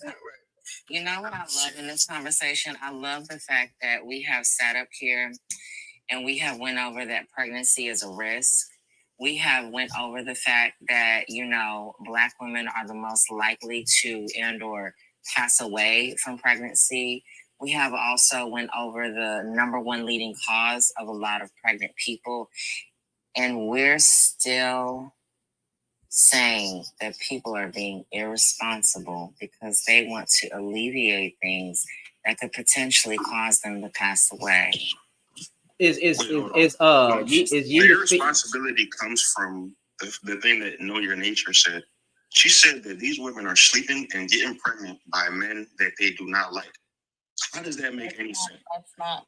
How does that make any damn Who sense? the hell is sleeping with anyone they don't like? Like, let's keep it a stat.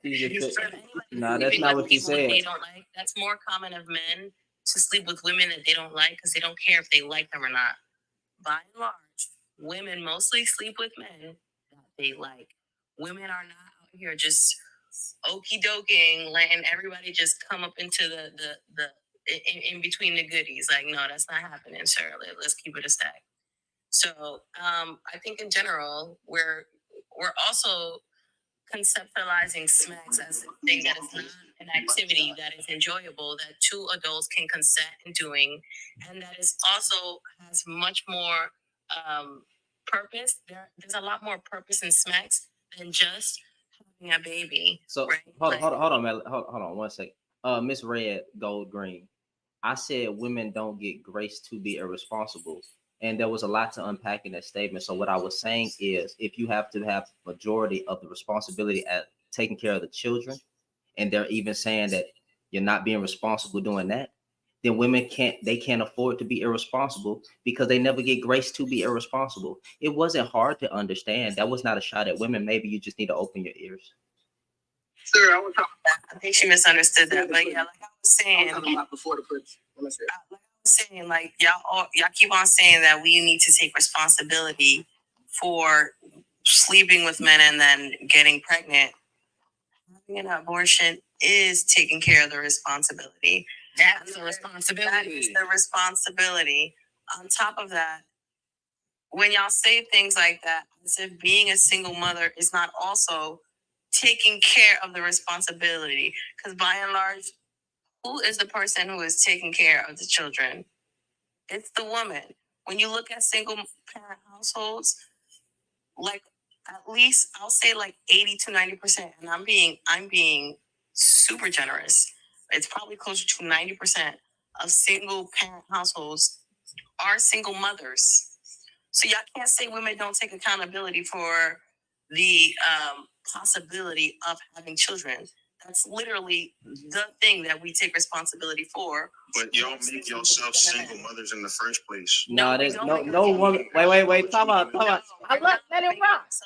I cannot make myself a single mother. What makes me a single mother is an absent father.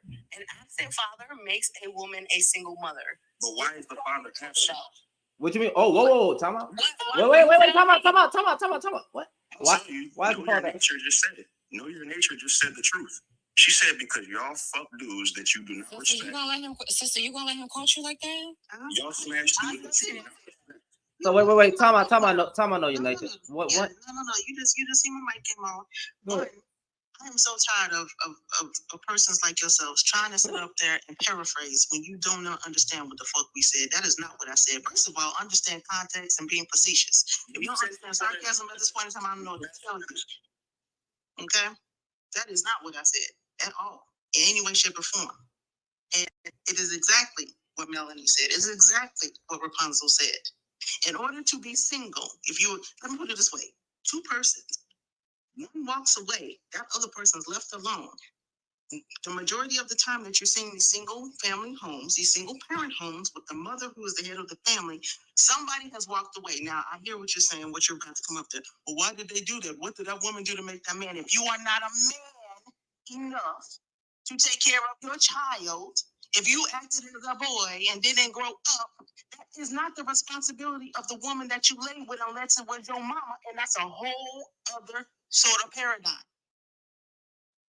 It is not the responsibility of that woman that you lay with and made a child with to raise you, unless it's your mama. And again, is it Alabama?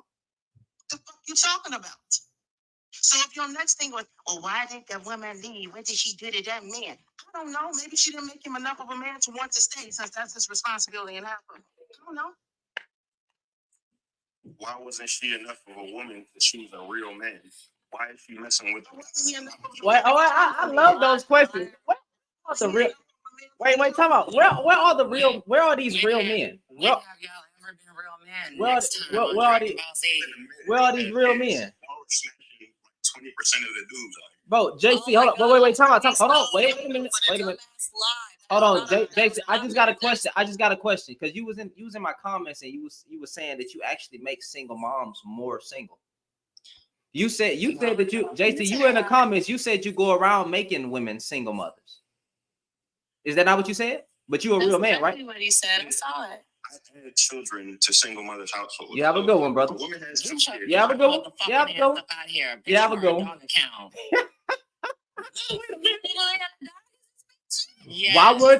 Why weren't y'all real enough to have intercourse real man? So all the women that slept with you probably got HIV or something else that you didn't give them, bro, because you was a real man. Not a house in Virginia. You was a real man, though. Sign in the comments. Check them stats. More active than any other race. Sir, when y'all quote statistics, y'all need to understand the context of statistics. That was funny. Black men are more active than any other race. In that study, that is of the men who are active. That is not of men who are absent. What the fuck? Do y'all not understand how to read studies? That study, yes. When black men are active fathers, they are more active than any other race. So how about y'all be active?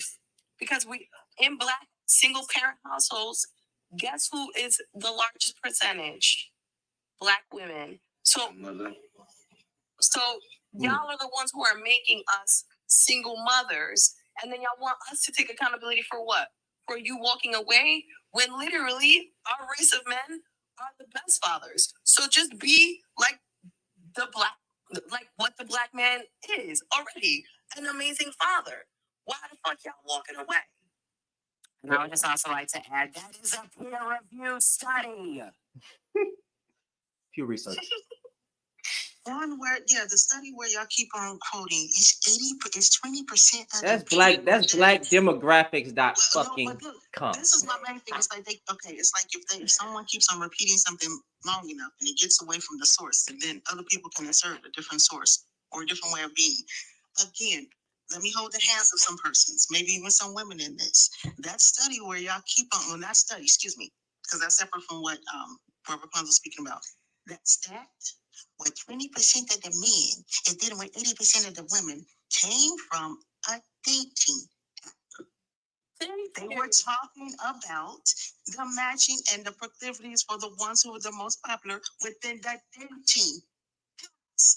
Oh my God. And this has been talked about. So you know how dumb you sound. You just tell us that you don't read.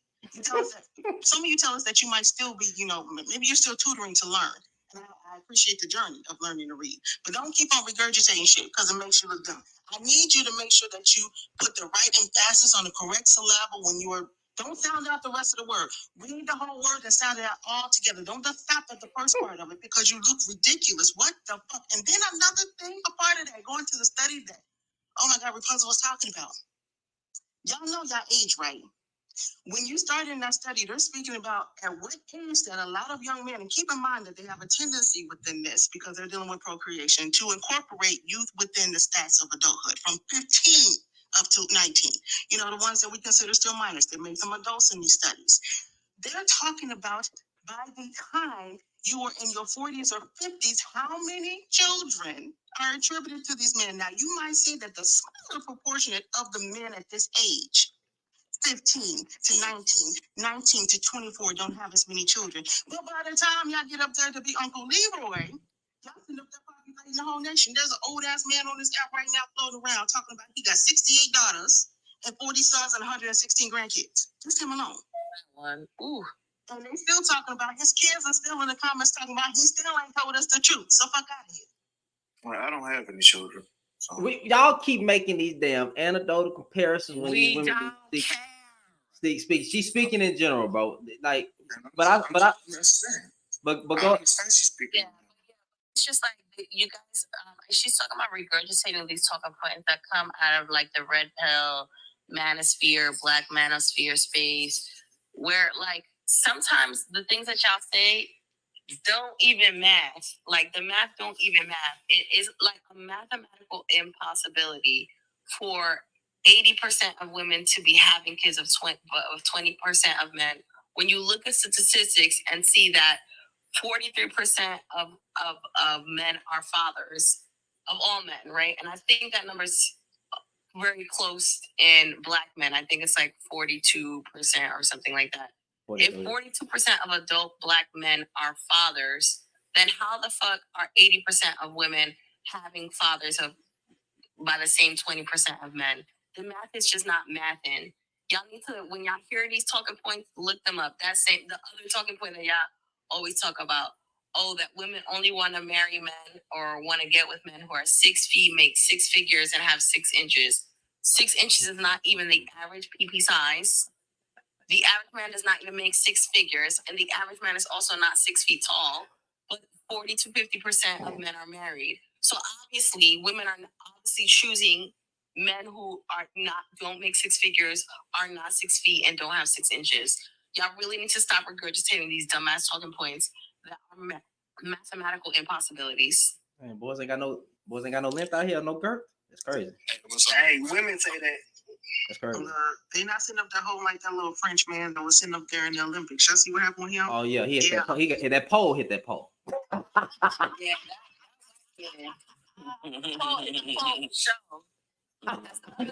Pole hit the pole. Goddamn. Y'all thinking these white men don't be packing? Yo, can I say something real quick? Go ahead, brother. There is complications pertaining to abortion. My bad, ABs. You good, bro? I don't care. There are complications, right? There are health Oh, what are they? Well, please tell us. I mean, I'm just. Thank God. Thank God. Thank Y'all, God. There is a God. I understand. Look, I just want to get on here and just say real quick. When it comes to situations like this, I just want to speak it up to the fellas, bro. Like, cause of course, you can go to TikTok and hear these debates. So, fellas, we got so much work to do. And let me tell you something, bro. Like, this whole red pill manosphere thing is not helping. It's what it did was it gave us awareness to certain things that may go on in certain places, but it's not a one size fits all for everybody. And what black men need to understand is with black men and black women, and this is my take individually, we all are headed. We're trying to head to the same destination. We're trying to head toward freedom. We're trying to head toward success. We're trying to head toward great families. We're trying to head towards. Hold on. Some of us are. Some of us have different different goals in mind and stuff like that. Basically, things for what we want in life. But what I'm trying to say is, some of us have to. It's almost like we are playing different video games. You ever been in class and the teacher gave out the tests, but he or she gave out different tests, so nobody would cheat on each other's paper or something like that.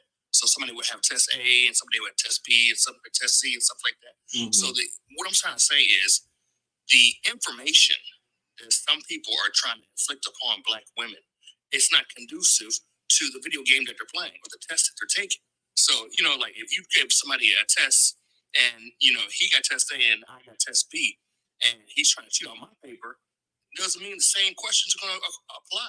So what I'm trying to say is, in order for us to reduce the divisiveness, the division in between the genders and stuff like that, is understanding where each other comes from and understanding the different perspectives and respecting that, and understanding that, like when it comes to situations just like this, such as AB, I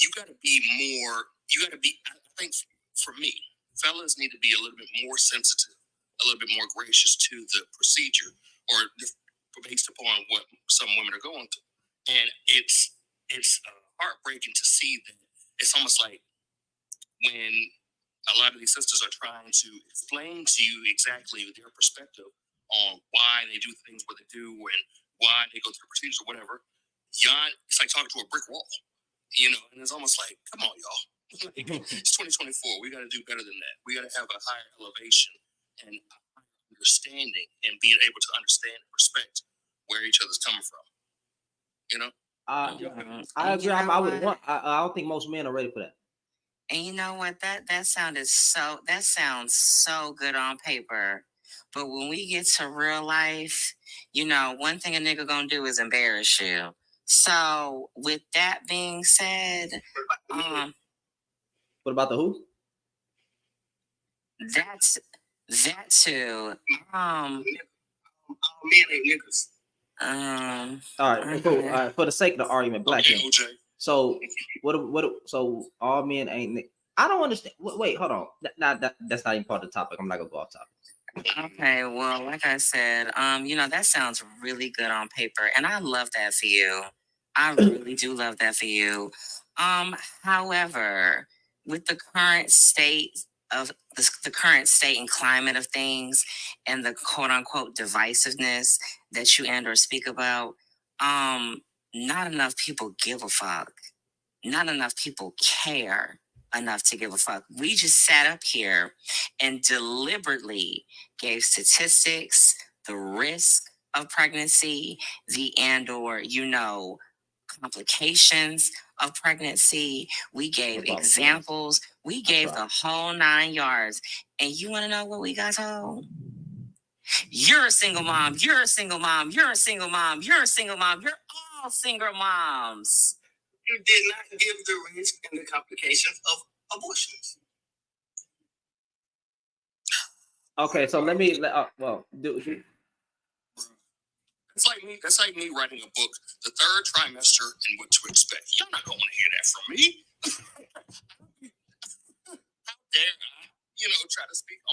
something that's out of my realm, you know, out of my domain.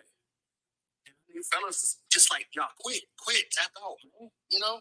So I mean, we can read what like you want me to read? You want me to read the risk? Please go ahead, please. All right, well, this is I mean, because I got the LA Louisiana Department of Health.gov. Go ahead, ma'am, because you was up here. Go ahead. I'm sorry. Are you? I just wanna first. I'm not gonna speak from science or anything like these lovely women and lovely people have been doing up here, giving you all the evidence that you need. But I'm gonna speak from pure morality, if that's okay with everyone here. Go ahead, baby. Talk your shit. So I'm a 20-year-old woman. I had a baby at 19. Flatline on the table while having that baby because abortion is against my family's morals and religion and things like that. Mm-hmm. So I was practically forced into having my current child, which I don't regret because I love my children.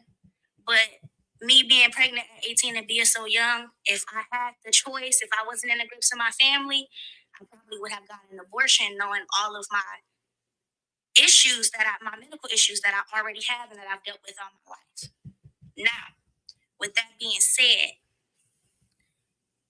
I had a baby by a man I was engaged to at 18. The moment the baby got here, he got cold feet. I can't tell you where he at. Oh, what do you know?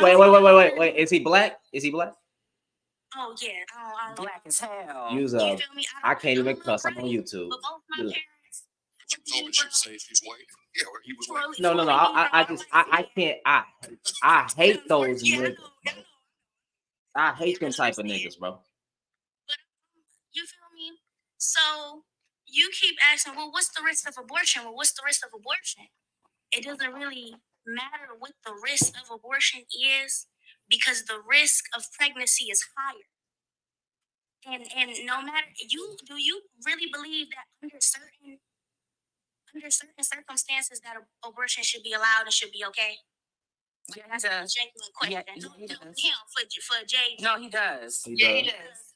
Okay, so not only does that make you pro-choice automatically, because unfortunately, there's no way to tell all the time why exactly a woman needs to have an abortion right then and there. That means the way you want to do things, it would take months. It would go through a whole process that a woman would have to go through to get that problem fixed, and her life could be very well in the midst of danger right then and there. But medically speaking, right? So the risk of pregnancy itself is higher than what's going on to get an abortion. Right now, I'm pregnant at 20. I grew up, I found a man who accepted me and my child, who decided that he was going to be here and he was going to take the place of her father. And now we are expanding the family that we have. Oh, wow. Right? That's something. No, you said you choose better men, right? That's one thing I hear a lot from men of your stature or your position in life, because I don't know what to call it. Mental, mind state, whatever you want to call it. I hear that a lot. But the part y'all fail to realize, and the part that you're failing to realize with this whole life, with these people having to keep telling you the same thing over and over and over again, is that you keep trying to force accountability onto women. But my thing is, with an abortion, she's taking accountability. With raising that child, she's taking accountability. But you keep avoiding the fact that most men don't take accountability. And that a lot of the situations that's happening with women today is because men refuse to take accountability, and men like you refuse to hold other men accountable.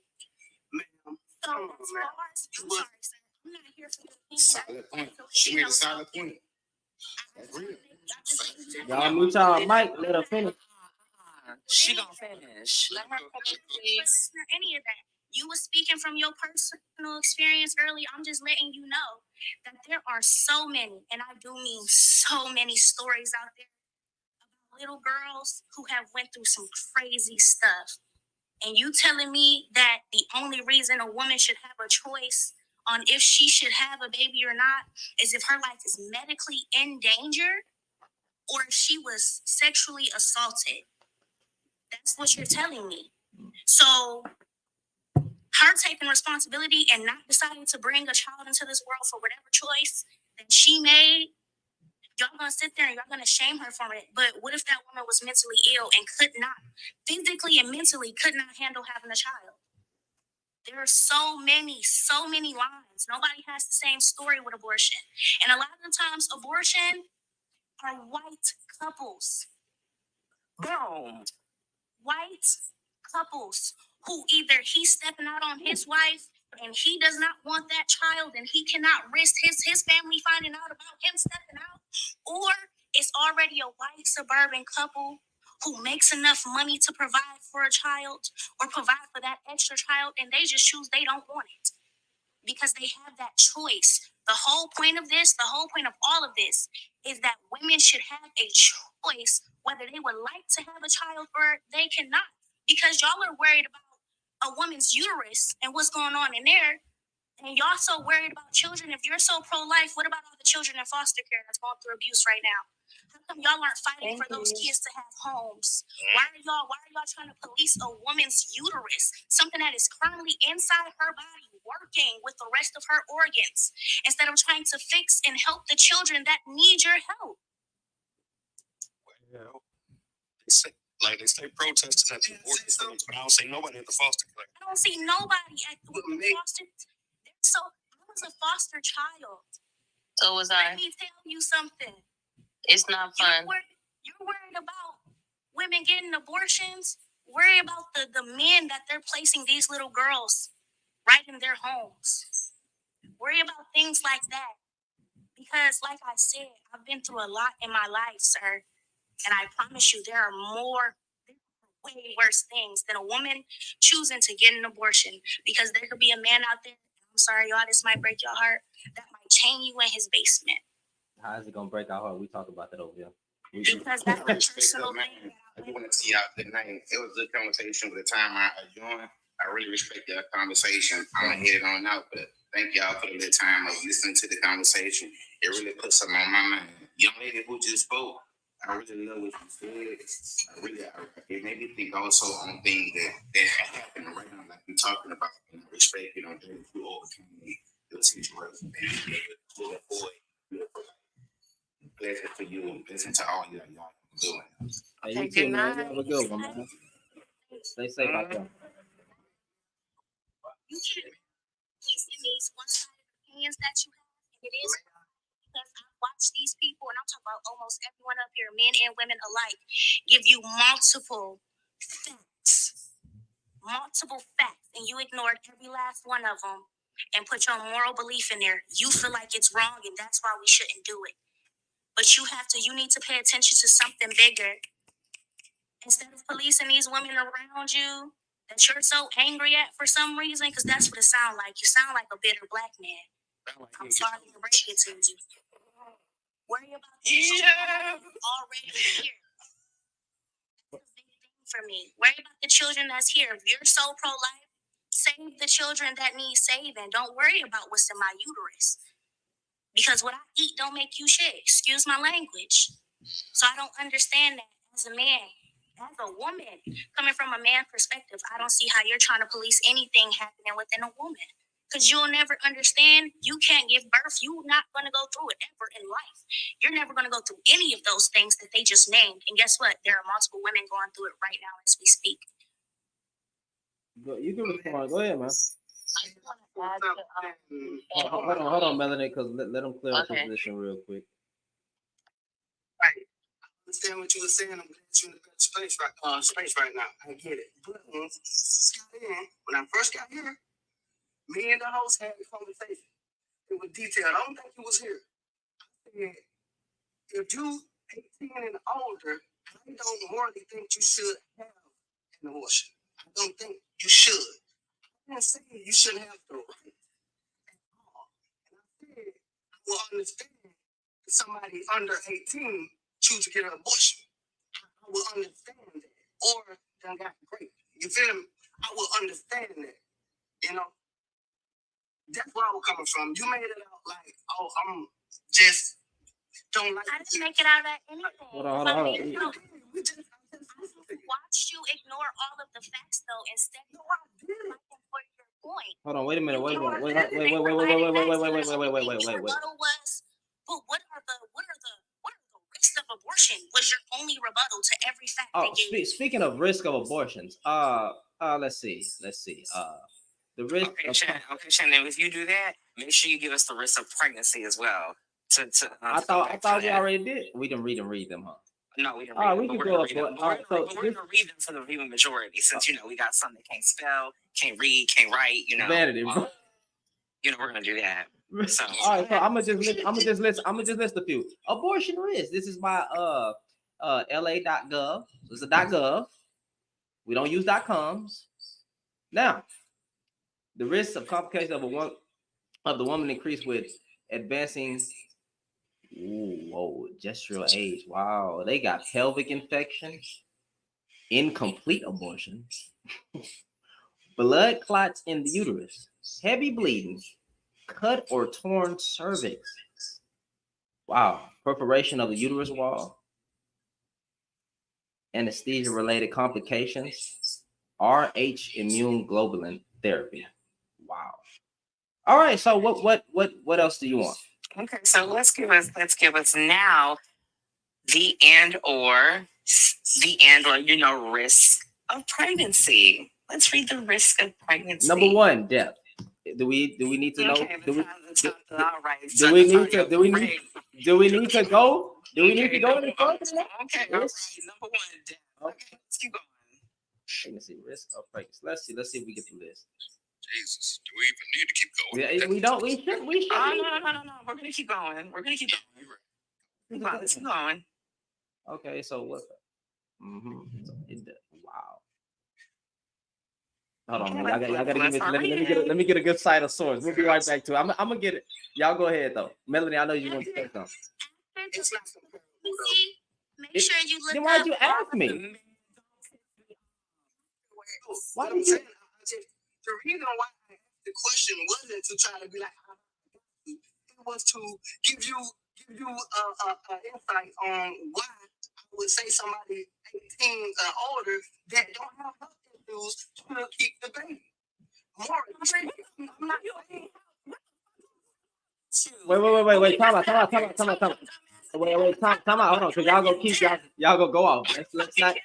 Let's not. We gonna try to keep it. We're gonna try to keep it PG. We're gonna try to keep it PG. Hold on, wait a minute, Benny. Hold on.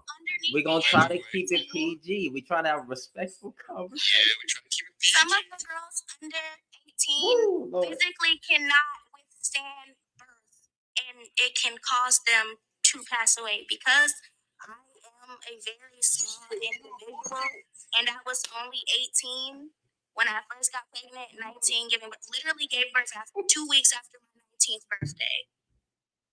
It caused me to flatline on the table, and it wasn't even halfway through birth. I had to get an emergency C-section, rushed to the OR, and I flatlined the moment they got my baby out, and I almost didn't survive. After my pregnancy, I currently have kidney stones and sludge within my body that I cannot get removed due to my last pregnancy until this current pregnancy is over. And we didn't know it was there until I just recently found out I was pregnant at 20. And I have been very sickly since my last child. And mind you, I had my daughter at 19. It's like, so I've been sick for a while, and we did not know what was causing it. And it was due to my last pregnancy. So there are many, many things that some people don't even think of. Like, did you know your teeth can fall out when you get pregnant? Oh, well, the parasite. What? Yes. Yep. You didn't know it's that? It's a thing. It's new. You know how some women lose their hair? Okay, wait. Hold on, time out. Going forward, if people want to have conversations as a man about abortions, at least know or pregnancies, at least know some conditions about what women face. Let me read this goddamn list. High blood pressure. That's small. Wait, did you just say that small? Like small compared to what I'm about to read? Yes, it is. Small compared to preeclampsia, just gestational diabetes. Shannon, just really quickly, and I know what you mean, but high blood pressure and hypertension can lead to organ failure. Like if that ass can take you out quietly. Now watch this. It get worse. It get way worse. Preterm labor, depression and anxiety, pregnancy loss or miscarriage, stillbirth. Then they go on a list of other complications: severe persistent nausea, vomiting, iron deficiency anemia. Bruh, it gets worse. It gets way worse. And death. Don't forget death. We already listed death. We already listed death. All of those risks. How many men that get these women pregnant, right? Do you consider the risk of what your woman? You know what? Let's make it black men. As a black man, knowing that black women are more 3 to 4 times more likely to lose their life in a white dominant medical field. Needless to say, do y'all consider the complications of what your woman could go through here? I don't think most men really do. I don't think most men really do. And more men, and more men knew and really got into the rabbit hole and really dug deep within the research. They'd have a whole nother perspective. They'd be a little bit more sensitive to the subject. You think that, but they'll still keep talking about it. They'll still keep talking about it. Talking bad about it. I mean, I'm talking bad about it. It's just, I don't respectfully, DJ. I don't know about that because it still will be something happening outside of them. And once they get that once they chasing that nut, so that post nut clarity clears in.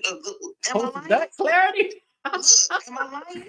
You know there's some men that trying to chase that high. What's going on between their legs is not going to consider. Well, you know, if I jizz in this woman, that she might end up going comatose. She might end up with psychosis from becoming pregnant. She might end up with preeclampsia. She might end up with heart issues. She might end up with clots.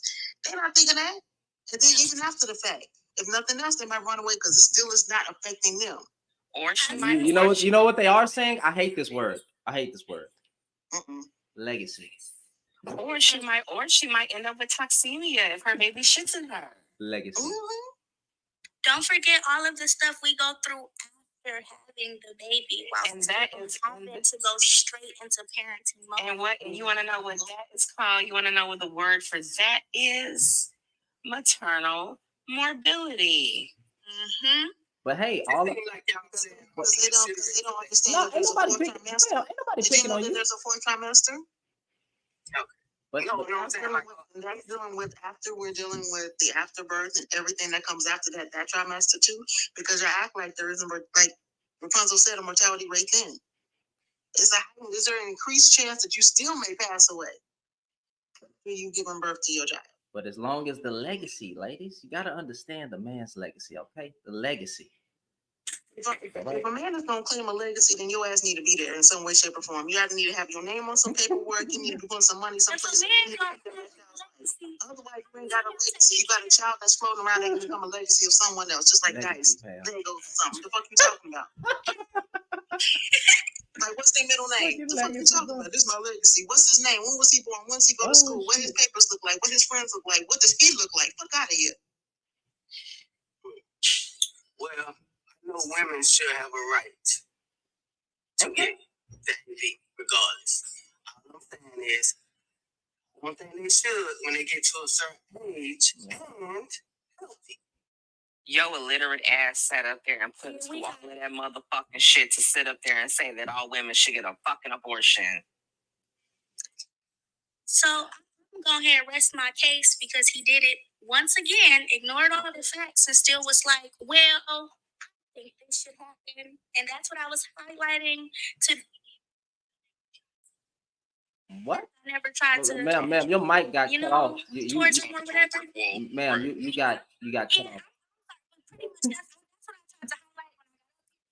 He was kind of running in circles with his point, and I'm just go ahead and leave because Lord Jesus. Did he drop or did Vanity drop I him? appreciate you so much. Thank you so much. Thank you. You said, I want to say I appreciate you so much too, because I wasn't looking at the screen. Did you drop him or he left? Because I was you're absolutely right. I dropped him because we did all of this for him to say his black something to say, and I quote, I think women should just have the right to get an abortion.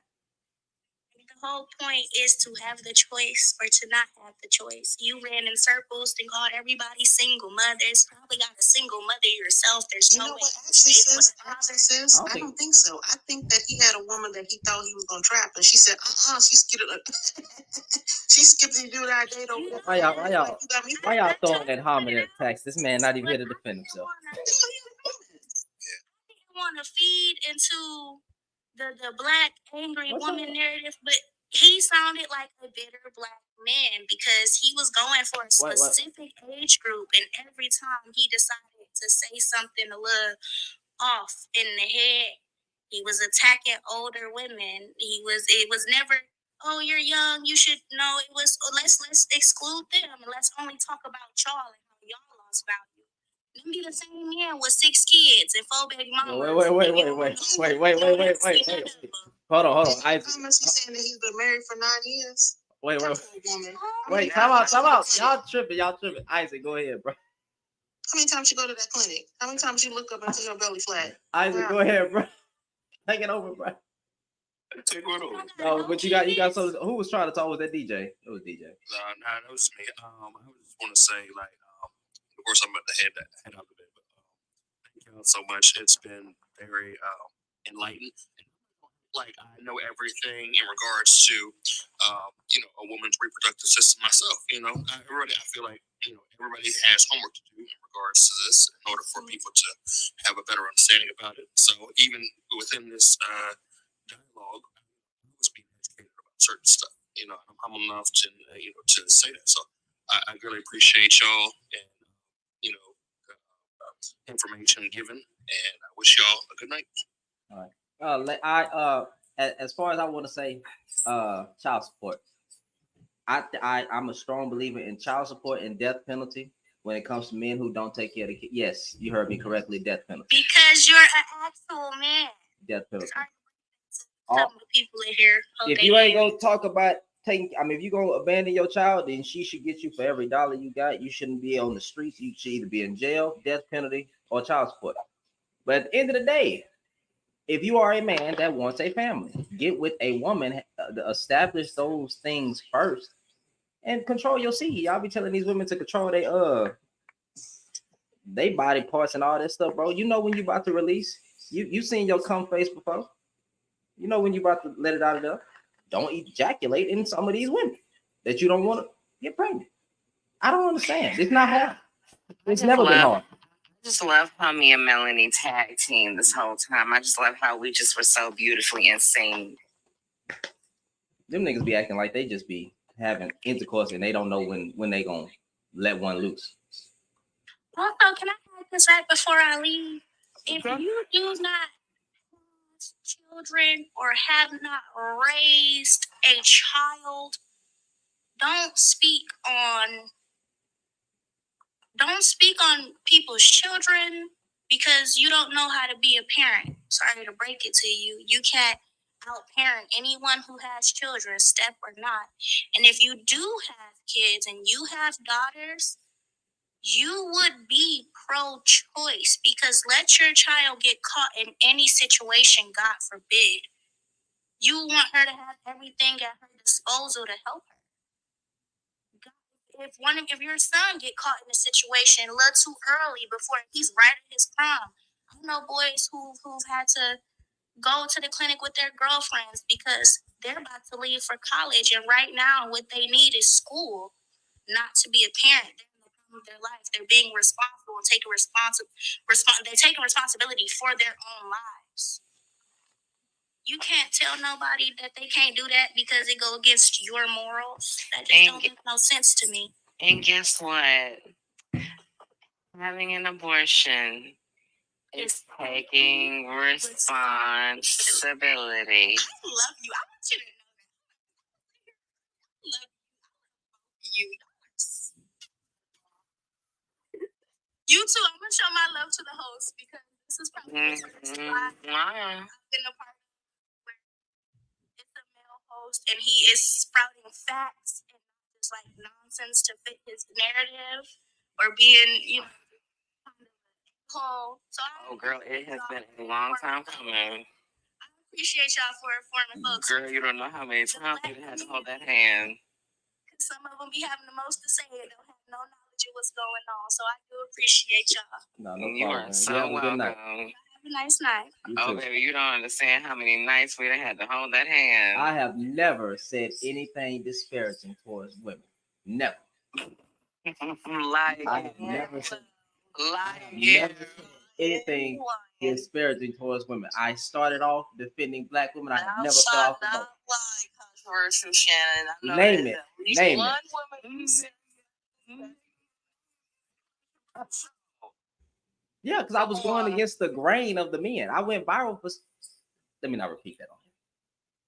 But I don't want to talk to the point that she made, even though it was anecdotal, but like it just talks to that same thing where men talk about, oh, get married, or even people in general, like, oh, get married to avoid being a single mother. That also is not something that avoids people from being single mothers, obviously, in her case. When you look at the numbers, though, 40% of single mothers were once married to the father of their children or in some type of like legitimate relationship with them. So it's just odd. They say these things as like, do y'all live in the real world? I know y'all live in the real world. No. Wait, marriage don't, as a married person, marriage don't guarantee anything. Well, There's yeah, always of work course. I mean, we wanted to. Obviously, ideally, yes, you want to be married to the person that you starting to follow. Ideally, sure, but like we don't live in an ideal world. I'm just saying, like, there will literally be lives up here, Shannon, and they'll be like, y'all need to get married before you have kids. That's not the goal. Yes, hopefully, ideally, but also, what is that saving people from? Nothing. Oh, the child, be married for 16 years and only be happy for 3. Yeah, talk about choose better. But anyway, I am dropping down because I'm falling asleep. But man, love to y'all. Appreciate you for coming up. All right. Yeah, I just don't understand. Thank y'all for holding the line because I don't know how y'all took it with some of them for long. Girl, it was pissing me off so bad, and I think Shannon was like starting to irritate me because it's like he knew good and goddamn well that not nothing out his mouth was even holding a candle to half of the shit that we said. Y'all will really sit up here in real time, in real spaces, in front of real faces, and spread misinformation, propaganda, and take a moral high ground that you don't even believe in your damn self. No shade. I'm really finna just start handing out you hoes. You didn't believe that shit when you said it. And that's really what a lot of it is. Y'all don't be believing that shit when y'all fucking say it. And that's the part that really just irks just itches my wig, girl. Don't nothing just fucking, I just be feeling like them adjustable combs are still in my wig and they be digging in my scalp. And y'all are the adjustable combs.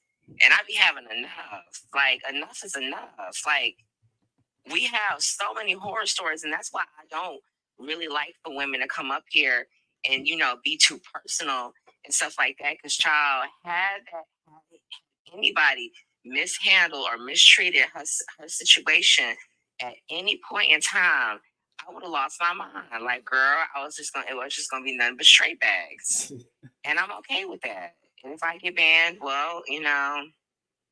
You know, you got access to the other account, so it is what it is. Right. So it's just like y'all, like, enough is enough. Was he spreading misinformation or was he giving his opinion? Because I just was rebutting what he was saying. It's fucking information coming up with 40%, 50%. Child, we done took a We done took a Oh, stroll the to the 20%. Oh, that thing. we done took a stroll to the market of dating, you know, where you niggas are broke and always broke and will continue to be fucking broke. And I mean, y'all don't come up out of there with shit, no way.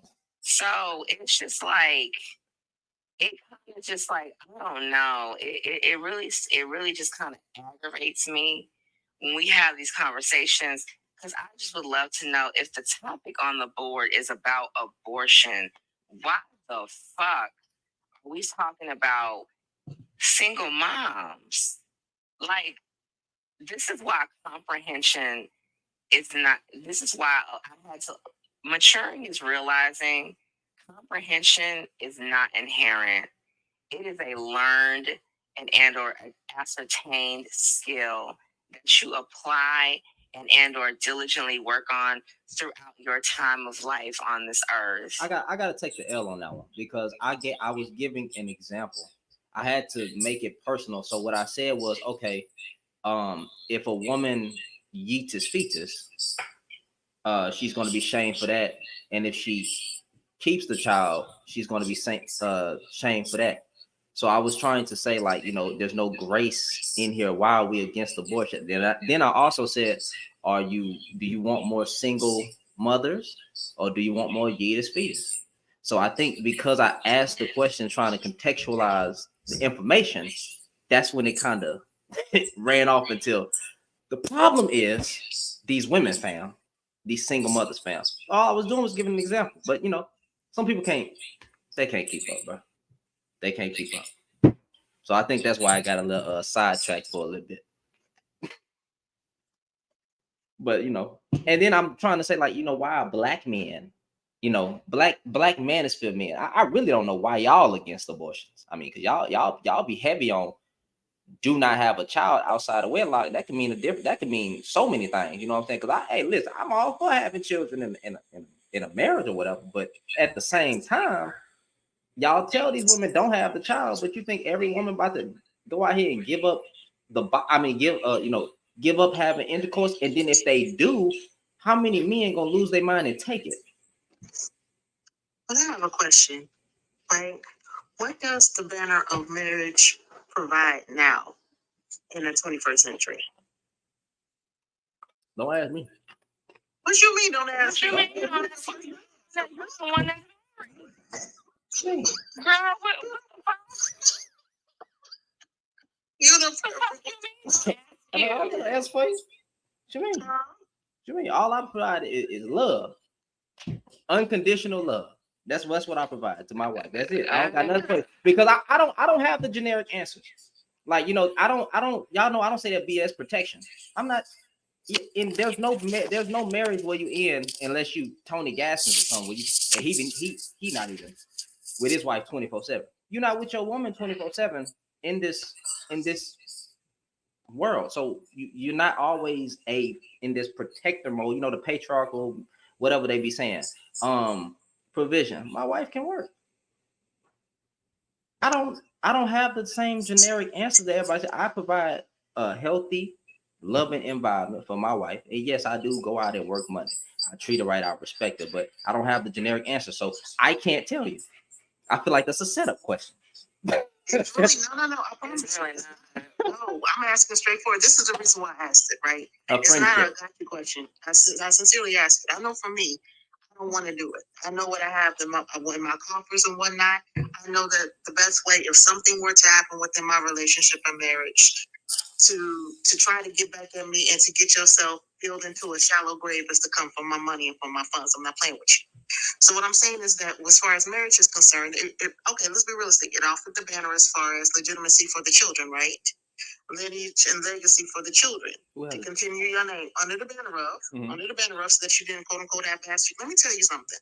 The other day I realized how, I'm not going to say inconsequential or insignificant. I just think that marriage needs to evolve because I believe that persons can create their relationships with whatever institutions they want to.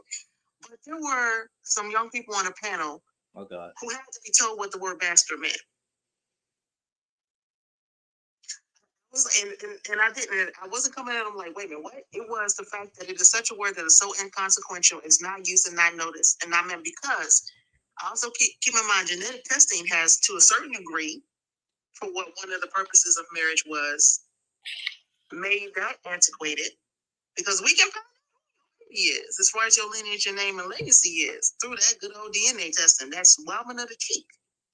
So that's why I ask, as far as what is the benefit for some persons who want this particular institution, who want this particular banner. I'm not coming for anybody. I'm genuinely interested into why it's something for you or other persons. Well, me, I always want to be tied down to a black woman. That's my part. That's my problem right there.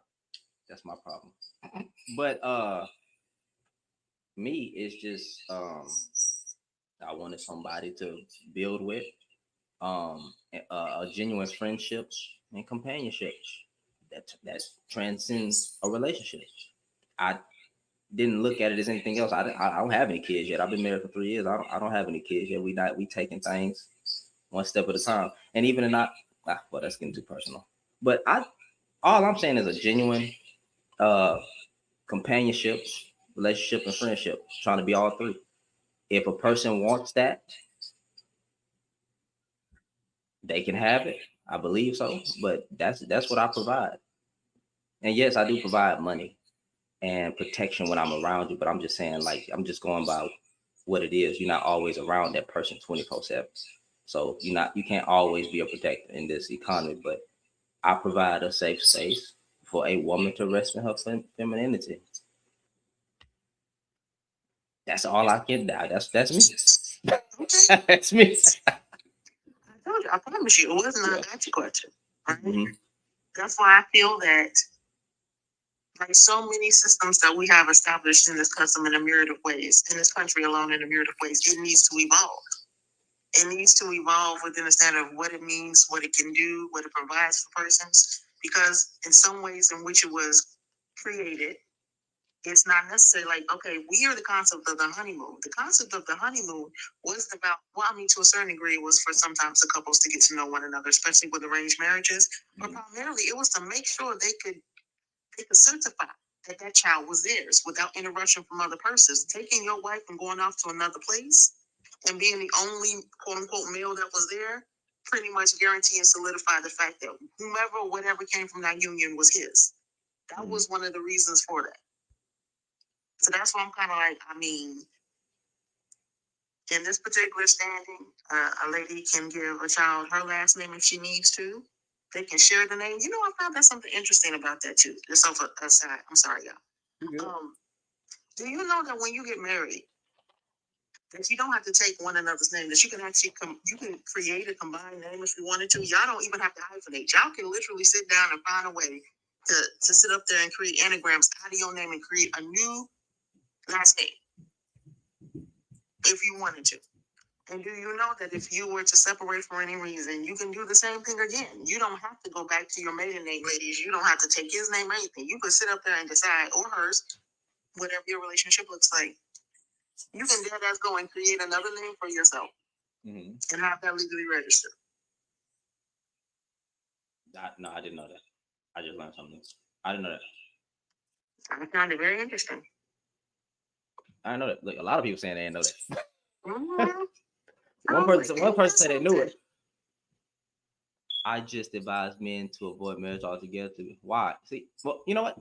Yeah, I agree with you. I think most men ain't ready for that type of commitment, bro. So stay away. You know what? Keep advising men not to get married, bro. You know what? Advise a lot of these men to leave these women alone. Because y'all niggas be saying some stupid stuff in my comments, bro. Sports news. All right. My thing is, if you're saying black women are out of order, that means black men are out of order. I didn't say that. That's what your thing said. Oh wait, are you answering the question? Because you know it's a question, right? Yeah, I was answering the Oh, bet. You good? That mean black men are out of order because they're supposed to be under us, and if they're out of order, that means we're out of order. No, Nature, hold on. Wait a minute. Why can't we protect our women? Like, that's a very good question. But you said so here we go. There is, brother, you have a lot to learn. Not a lot of women. Why are we blaming everybody around us? It's saying like black men just start blaming everybody like our women. We just blaming people.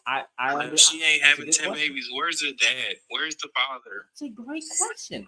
That's why I'm trying to talk to the men why they blame women for everything. That's a great freaking question. Stay right there. Where are the men? Why do the men just blame the women? You know, if you establish yourself, women, stick with me here. You can't get mad when I say, if men establish themselves as leader, providers, and protectors, it really was the white man, but I ain't going to talk about the black man in this situation because I'm going to make us all look stupid and I'm going to get in trouble. Now, if men have established themselves as leader, provider, and protector, right? You know what I'm saying? Then you don't have an option to blame women for everything or anything because you establish yourself as the leader, provider. If you let somebody come in your house and take control of your house, it's the man's fault. If somebody come into my house and take over? Yeah, it's your fault. Yeah, it's my fault. Yeah. It's not your wife's fault. Exactly. It's the man's fault. Exactly. I agree. I agree. So let's actually figure out why these men blaming all these single mothers. You know what I'm saying? Why are we holding panels and discussing? Because of social media. It really isn't. I'm sorry. I have to push back against the narrative that may be spouted, the paradigm that is that this just happens. We the ones who said we like girls kissing girls. We the ones who say independent woman. We the ones who said all this stuff. And I agree. Mm-hmm. INDEPENDENT. Okay, go ahead, Nathan. I'm sorry to break it to you, but Black people's community is interdependent with other people's community. Y'all weird when that's it just happens here. No, it doesn't. It doesn't just happen here. We focus on it because we're part of it inherently or majority wise, but no, it doesn't. Because we wouldn't be seeing we wouldn't see the connectivity between experiences if it was just happening in one community. Sports?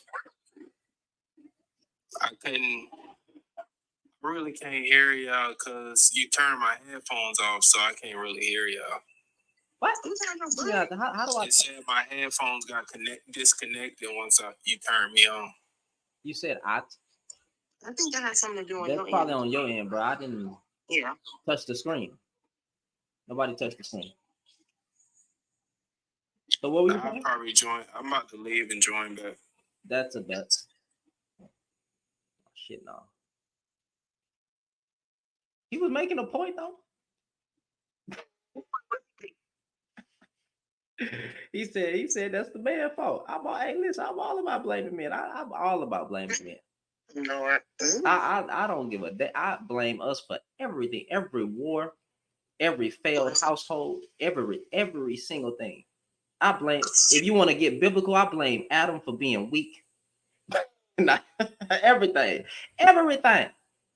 Everything is the man's fault in life.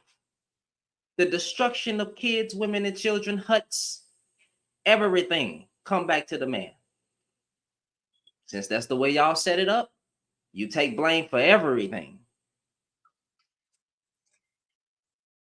Isaac, you look like you wanted to say something.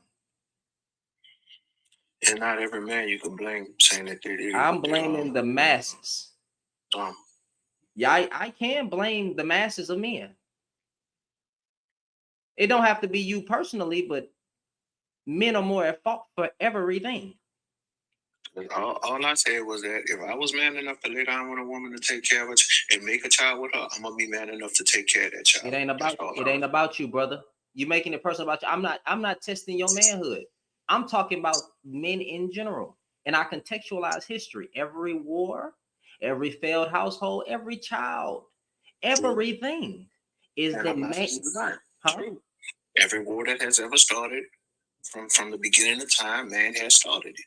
Yes. And I don't doubt nothing that you're saying. I have read it and I have looked it up in history books. Yes, it is true. Did men create most societies, right? Doesn't mean women weren't helping, but you got to stay with me here.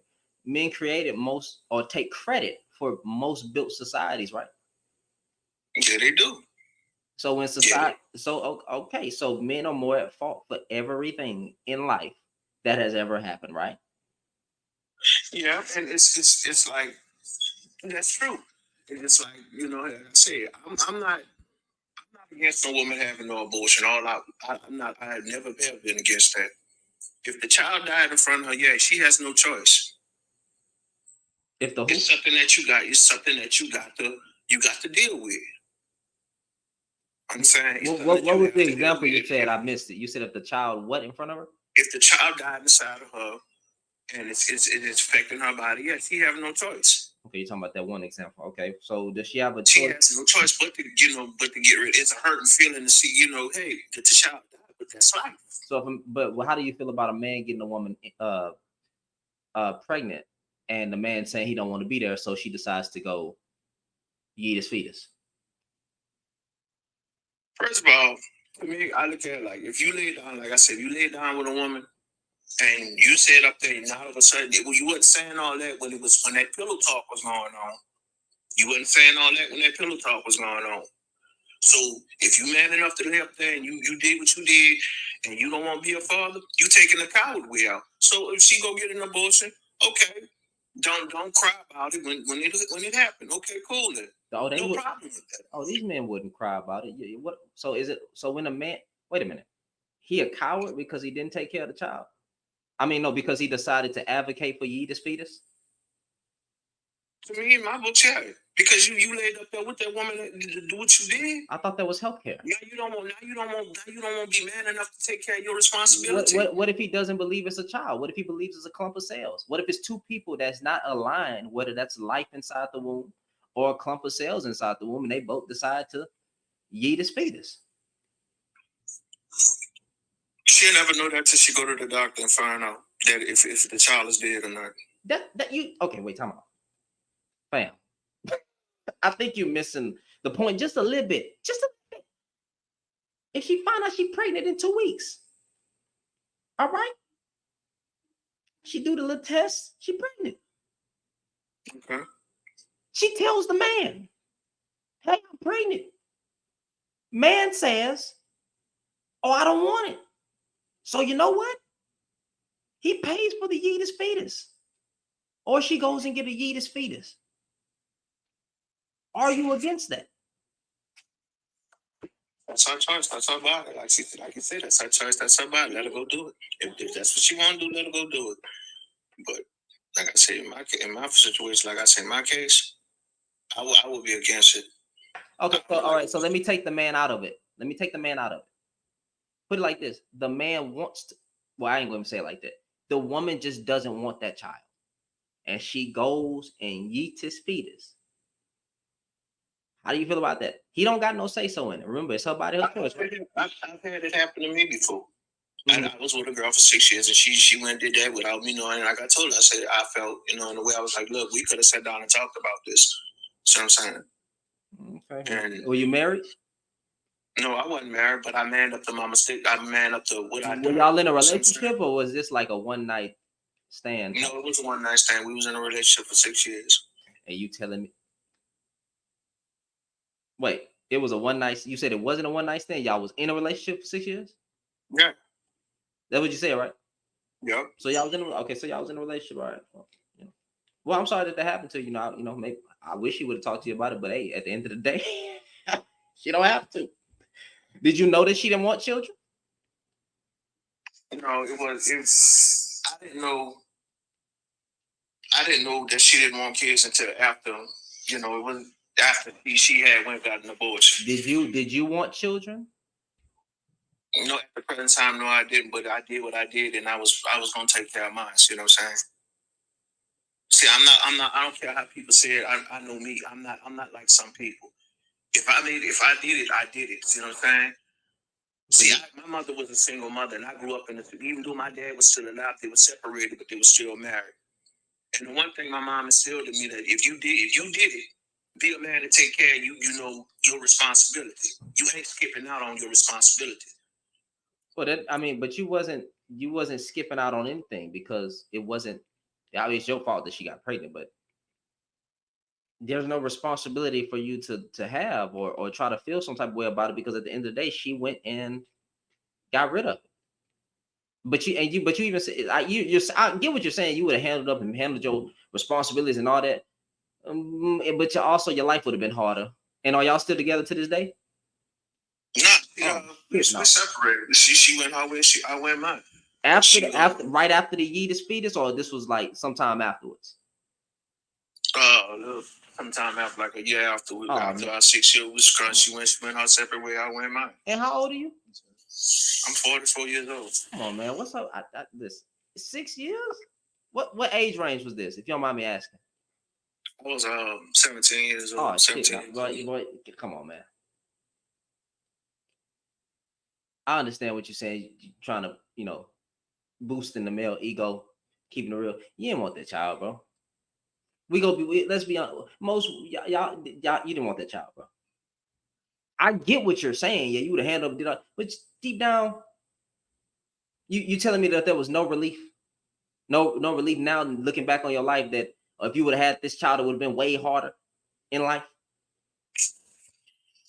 In a way, yeah, in a way, no, because like I say, I messed up. I confess my mess up. See what I'm saying? Which I would never look at the child as being a mess up. I look at it like, I fucked up and I got to, excuse me, I have to take care. I got the man up because I didn't. What man up? I didn't look at it done that. What man up? I'm saying, I think you blaming yourself, but what man up? You said that she didn't tell you. The decision was already done. Yeah, but I'm just saying in general. Had she sat down and we'd have talked about the situation, had she had sat down, but again, she felt like that's her body, that's her. Not she felt like, but that's her body, that's her choice, and she went to go, get rid of the child, right, or the life inside of her, depending on which angle people look at this thing here. But there was nothing for you to man up on. It wasn't your fault. I mean, I'm trying to get grace here. You aren't at fault for what she did. She decided to do that. That has nothing to do with you. The thing about it, brother, is you said that you were, 17? Yeah. How old were you when this happened? He said 17. 17? Yeah. Okay. You said you had been with her for 6 years? Or you have been, or by this time you were just young and y'all, it was like collectively 6 years, like you were older when y'all separated?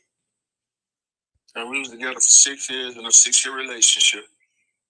And after that, after all that happened, So were y'all together when you were like 12, 11? Y'all got together when y'all were like 12? 11 years old? No, I was 18. I was 17, and we both worked at the same place. She was like 16, and I was 17. She's just a year younger than me. And so y'all separated in your 20s? Yeah. Okay. Okay.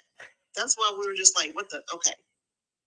I mean, the truth of the matter is that being together, she's 16, right? And you add on that neither one of y'all prefrontal cortexes were developed, by the way. And that's biology's way of kind of like shoring up that you can contextualize things as an adult. That usually happens around 25 years of age.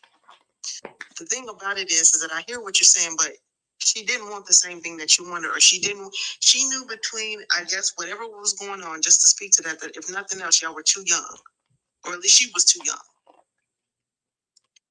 And I hear you talking about it, but you're not, respectfully, you're not speaking of this life that could have been with a happiness or a joy. It is, I would have stood up, I would have manned up my responsibility. Doesn't mean it would have been easy. That's a sort of duty and drudgery. And I know it's something that's put on a lot of men in our society, on a lot of us women too, or whatever your pronouns are, in the same, not the same way, but I get what you're talking about. And so I don't know what it could have been in another life for y'all, right? I don't know. But, and you can tell it made a profound impact, because it was many years ago, it's a couple decades ago, and this is something that still hits you. But the truth of the matter is that maybe one of the things that you're wrestling with, and I don't want to speak for you, is she didn't want it. She didn't want that perspective life that you're talking about. She didn't want that life with you. She didn't want that baby. She didn't want that perspective life of motherhood, being with you, being a wife or whatnot. And that might be something to let go. That might be something to let grieve. Because again, y'all, I don't doubt that y'all probably very different than you were as children to a certain degree. I can imagine that the thought processes you have now as a man who's in his 40s is very different than a young man who is in his teens and 20s. You ever sought therapy for that situation? Like, are you still affected by that situation? No, I'm not affected. No, I let it go. You know what I'm saying? But when people talk about, when they ask me about it, I tell them about it. That's why I was like, if I was to lay down with a woman, I'm gonna take care of my responsibilities because I done that. We both knew the consequences. We both adults. See what I'm saying? So we gonna sit down and talk this thing out. If she don't want to have a baby, she don't want to be tired of me. Hey, respectfully, I understand that. There's not, I'm not gonna force. I'm putting it like this here. I'm not forcing when you. I'm not gonna push no shove where you don't want me to be here. See what I'm saying? Mm-hmm. I'm not pushing no shove. Mm-hmm. And if you don't want, if you don't want to be part of me, and you don't want me, and I don't want you part of you, hey, this is what it is. You go your way, I'm going mine. And it's just plain and simple. Okay. I mean, but me personally, right now, like I said, like I told somebody else, I'm just right now. I'm in my observant stage. I'm trying to beat nobody. I love. Don't get me wrong. I love black women. I love black women to death. When I say that, I look at it like this here. There's nothing more beautiful on this earth than a black woman. Mm-hmm. I'm saying. What's the but? There is no but. I thought I heard a but. Go ahead. You and me both. Do you have children now? Do you have other children? No, I don't have no children. None. Oh, so is that one of the reasons it's hitting you hard too, that you see that could have been a chance, that could have been a life that was here? In a way, yeah. But when I sit back sometimes and I look at it, I was like, ever since after that happened, I made it up in my mind that, you know what? I'm not having no children till I'm not having no children with anybody. I'm gonna make sure this person want to be in my corner. Just like I'm gonna be in her corner. But I just still think, what I'm saying, like, I'm not trying to pressure you, brother, because I don't want you to get all your business out there. But I just feel like you. Well, I mean, as a man, I understand, but like, I feel like you taking on like this. I ain't trying to say you feel hurt by it. I'm not trying to say that because I don't think you're hurt. You grieving. But you're still grieving. You're grieving a life that's not here, as you see it. You're grieving a life that you could have had, as far as with her or not, however it goes. You're grieving a son or daughter who might be in their 20s right now. You grieving. Grief is funny as fuck. To me, grief is one of the most insidious sort of feelings that we can have as human beings because of the way it shows up. I agree with what Shannon said before when he had asked if you had spoken to anybody about it. Because if nothing else, you might need to speak to a grief counselor, because what you're thinking and maybe what you're thinking and what you're feeling, I do not want to put that on you. It's absolutely valid in the sense that you look up and you can think of, if there was a young man with your face or your personalities, or a young lady who give you grief with your same thing, your face or your personality, that's not here, and that you feel like you didn't have input in it. And so I can understand the wrestling of, but I will never take the choice, as far as, because that's the thing about choice. People are gonna make choices at times that we don't like. So I agree with Shannon that perhaps this might be someone to speak to, because it's nothing light. It's nothing necessarily to be dismissed. You seem to move with respect as far as women in our lives and liberty are concerned. And so that's why I come to you with the same sort of respect, that it matters. How you felt then and how you feel now matters as far as that's concerned. Yeah, what I'm saying, I'll be vulnerable with you. But hey, bro, I'm about to go to therapy. I'm gonna go to therapy real soon. I got some anger in me. You know what I'm saying? Like some real. Everybody got demons in their closet, bro. I got regret. It's so much, bro. I could be vulnerable for a second. I lost my mom at 16. Diabetes. She couldn't even see me on her deathbed. You know what I'm saying? And that haunts me. You know what I'm saying? That grieves me. My uncle. I'm sorry you lost your mom, man. I just lost mine about 3 years ago myself. Man, I'm sorry to hear that, man. You know what I'm saying? Like, I moved on. It's happened in high school. Then I moved to College Station. That's a place in Texas. You know what I'm saying? I go down there, kind of just like any other, you know what I'm saying, college person, partying. Yeah, I've been through that. I drive truck cross country, so I've been through that. Doing that and going out there, I became an AC tech. I got my AC license. Never got to use it though. Here's why. my granny was living in Houston, and then but he was taking care of my uncle was taking care of her, living with her, and then he was shot and killed in the driveway. So, family, it that's my granny, you know what I'm saying? So I dropped everything right then and there, came back home to Houston and started taking care of her. Then when I get down here, I'm not even a year with her. She got to move out her house because she had a gas leak. So we moved into an apartment, and I'm living with her. Then just trying to get myself together and take care of her for a little bit. And then I go to work, come back home, she dead in the bathroom. Like I got hit back to back to back, and that's my immediate family. That all I knew was my uncle, was my mom's brother, my granny, and my mom. So I wrestle with that. I wrestle with that a lot. You know what I'm saying? So, and then because I think about it, I was like, what I'm saying, if I have a child, I can't take her to hoop, take him or her to hoop.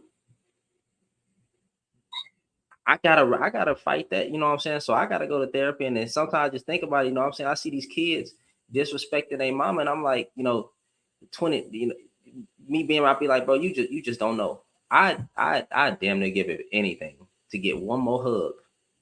Just one more hug to my mom. You know what I'm saying? I give anything.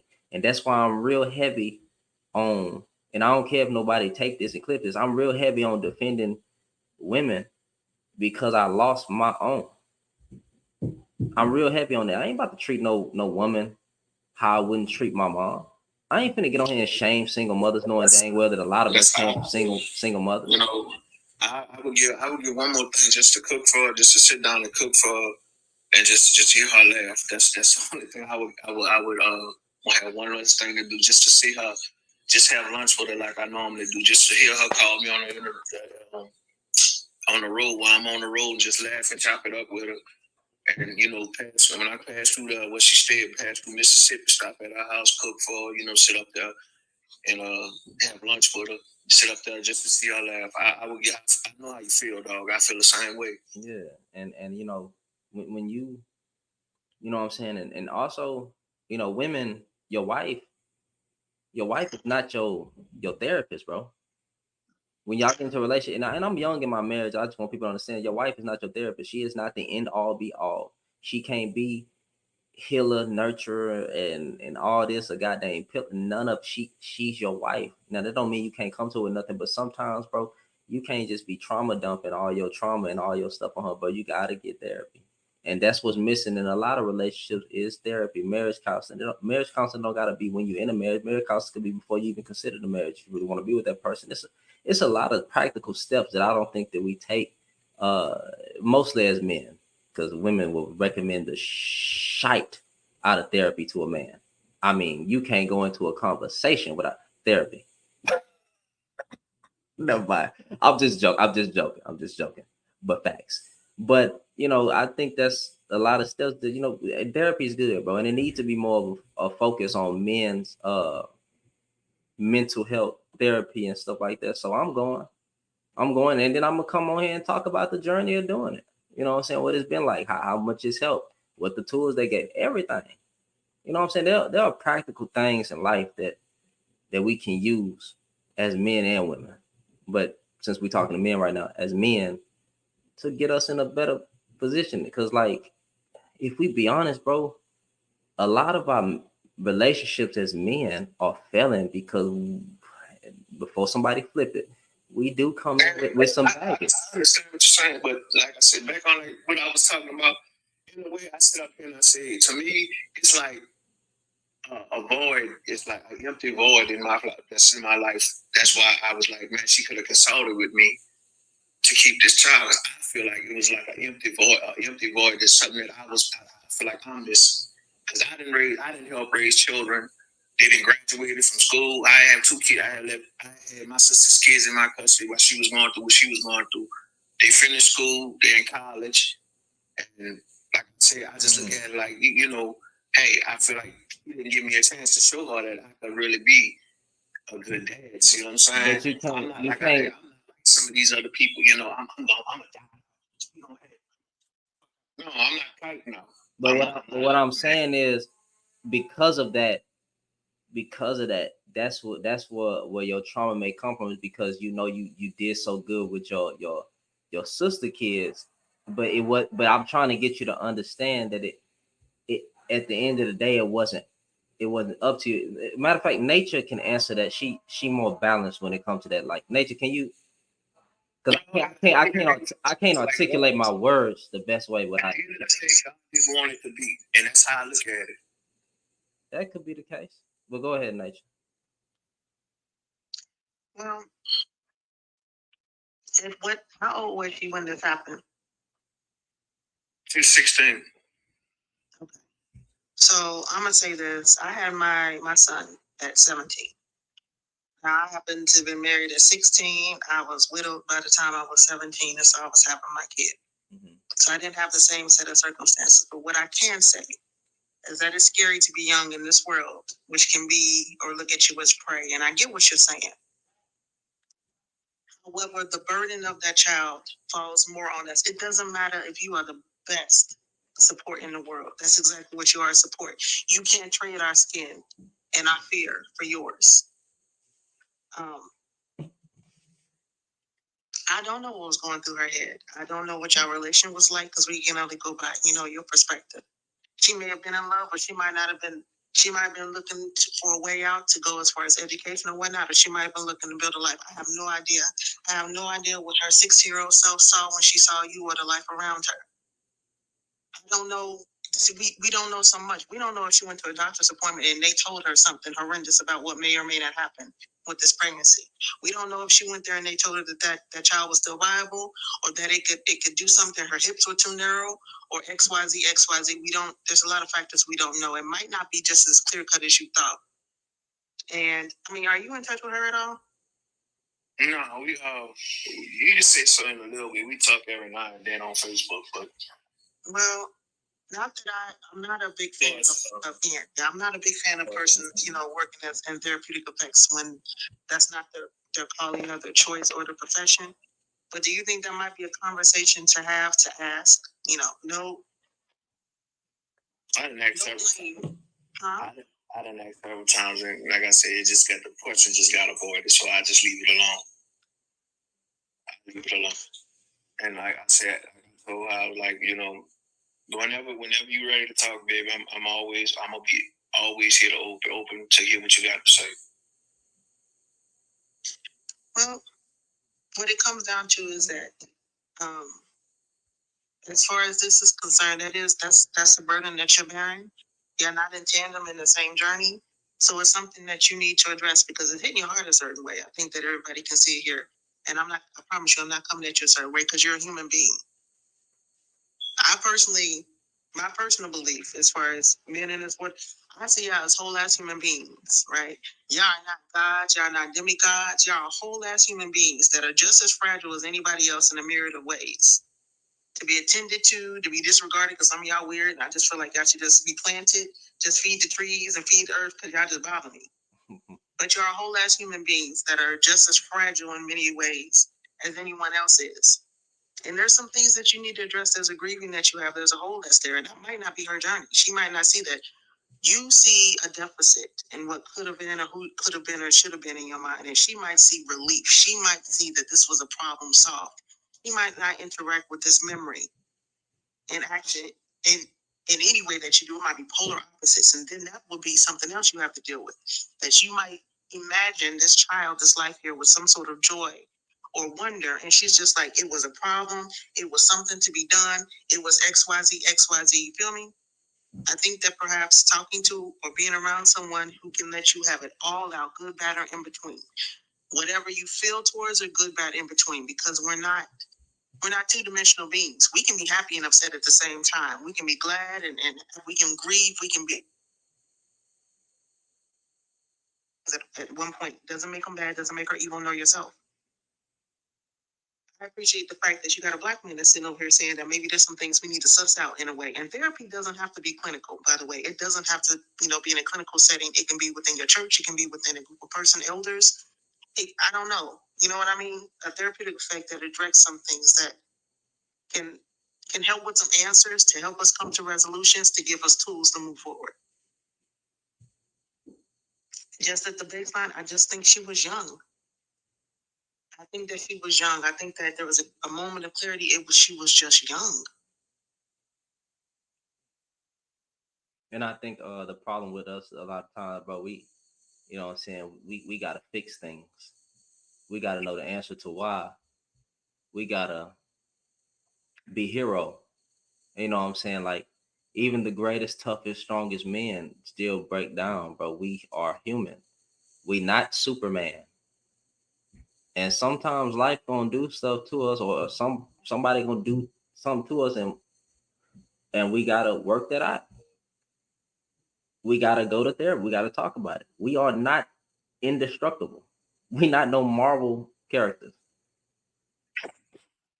I know that for a fact. I'm not no Marvel character, and I look at it like this here from a, even though I'm of age, man, there's nothing wrong with talking to another black man, whether they're young or old.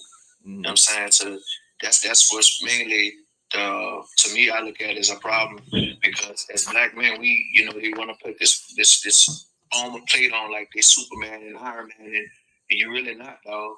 I'm saying everybody has feelings and everybody's entitled to their opinion.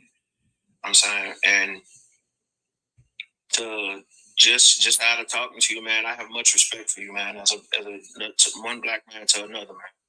No, I appreciate you too, man. I know it get a little spicy over here because the topics I have can be very, as my name say, controversial, and I spend a lot of my time really addressing a lot of misogyny, patriarchal viewpoints that some men hold on to, but usually at the end of the lives, we come to this place of grace where there's always something positive that's happening. And it was good talking to you too. I'm glad that you were receptive to what I'm saying. I'm glad you were open to having a balanced conversation. And I'm glad that the panel got to see black love. You know what I'm saying? Like, just black folks. Because you see Nathan still up here. You know what I'm saying? Only an ignorant man can't accept the truth. See what I'm saying? It's a lot of ignorant men then. But shoot, we gonna close it. But Nature, I would love for you to I'm not asking for a prayer, none. I'm asking you to take the last words, maybe some words of encouragement, because people have been saying on YouTube and on TikTok that they love your voice and they love Vanity's voice, but she's not here. I'm gonna tell you something. Miss Vanity's voice is something else. Now I will take that compliment. I don't see it, but I will take it. Okay. So as far as raising, because I have a son, as far as raising my kid is concerned, I've learned a lot. Right, I attribute a lot to him. There's been all sorts of journeys, and it goes to what I said before. I'm not going to absolve anybody of anything. I'm not going to say people don't need to take, that wonderfully dreaded word accountability for things. However, the men, the males, the boys in our world here are human. And under this paradigm and this overarching arch, y'all don't automatically at 18 miraculously have all the answers, all the wisdom, and your shoulders don't become 10 feet wide and have just shored up with all the strength still in the world. And we see it, right? And so if you have a place that tells you, we hear it sometimes, but some men that interact with boys, be a man, their balls haven't dropped. How are they men? That makes no sense, right? And you'll have a lot of people say, I'm logical. There's a reason why we have emotions, and there's a reason why we have the logical facility as far as our minds are concerned. They're supposed to work in tandem. They're supposed to give you that 3D picture. How in the world can you look at something just logically, but cut out as far as emotions is concerned? It's necessary. Feelings are concerned. That's the color of what that person or things that are happening that you're interacting with the world, and vice versa. There's supposed to be that balance that's there. When you cut off one, what happens? You get to a point where it just is out of control, or you become so removed. Men, I hate to break it to y'all. For as much as the world tells you, and some people around you keep telling you, you are not to have all the answers. That's why you have the capacity to learn. That's why you have the capacity to do other things. That's why you have the capacity to either connect with some persons or not, be empathetic or not. These are all talents and or skill sets that you have. You are not omnipotent. You're not demigods walking. You are not supposed to know all the answers. It's fine to say, let me go figure it out. As far as the ladies are concerned, same thing is concerned. Your intuition is not supposed to be just inherently, absolutely profoundly formed with nothing else that informs it. You're not supposed to roll up. Let me put it this way, and to some parents and to some people out there, please stop it as far as my lineage or legacy. Why are you planning for the children that roll up out of your ball sack or your womb to have children already? That's weird. Oh man, she's gonna be wonderful. That baby is still a baby. Can y'all stop? And the same thing with our boys. Men, you are human. And I know along the line somewhere people have made it seem as if to be human, to be fallible is weakness. And that's a false sense of any sort of reality to feed you, and I'm sorry for it. I'm sorry that it's been fed into for so long. I appreciate the fact that a lot of you are like, you know what? I can find the strength in the midst of what I need to do, one foot in front of the other. But again, the grace for a lot of men that I hope will be extended from themselves and to y'all. One, that y'all can make mistakes, and two, that you are very human. You're a part of our human experience. I personally don't want to see most men around me as enemies in any way, shape, or form. If you can fall into the fact that you're going to make mistakes and do better. And my son is the one that taught me that. I held him from the time he got here, and hopefully he'll be dealing with me after I'm already gone. And he has the people that he has around him. He is very much a human being. He cried when he wanted comfort, just like the little girls do. He cried when he needed food. I helped to shore him up as he got older. He'd run to me for comfort. He'd listen to other persons, all the things that we all do. I am so sorry that a world has decided to snatch all the shit from y'all that made y'all human. I am so sorry that you had some men or some women in your ear talking about take on responsibilities that are not yours, that you never grew into, that you never had a chance to explore.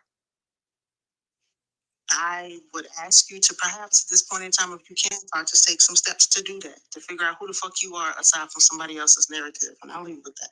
I've been going off for a minute. I wish y'all the best in that. I definitely wish it for us women. Go ahead and get your last words in, brother. And we appreciate you for that, nature.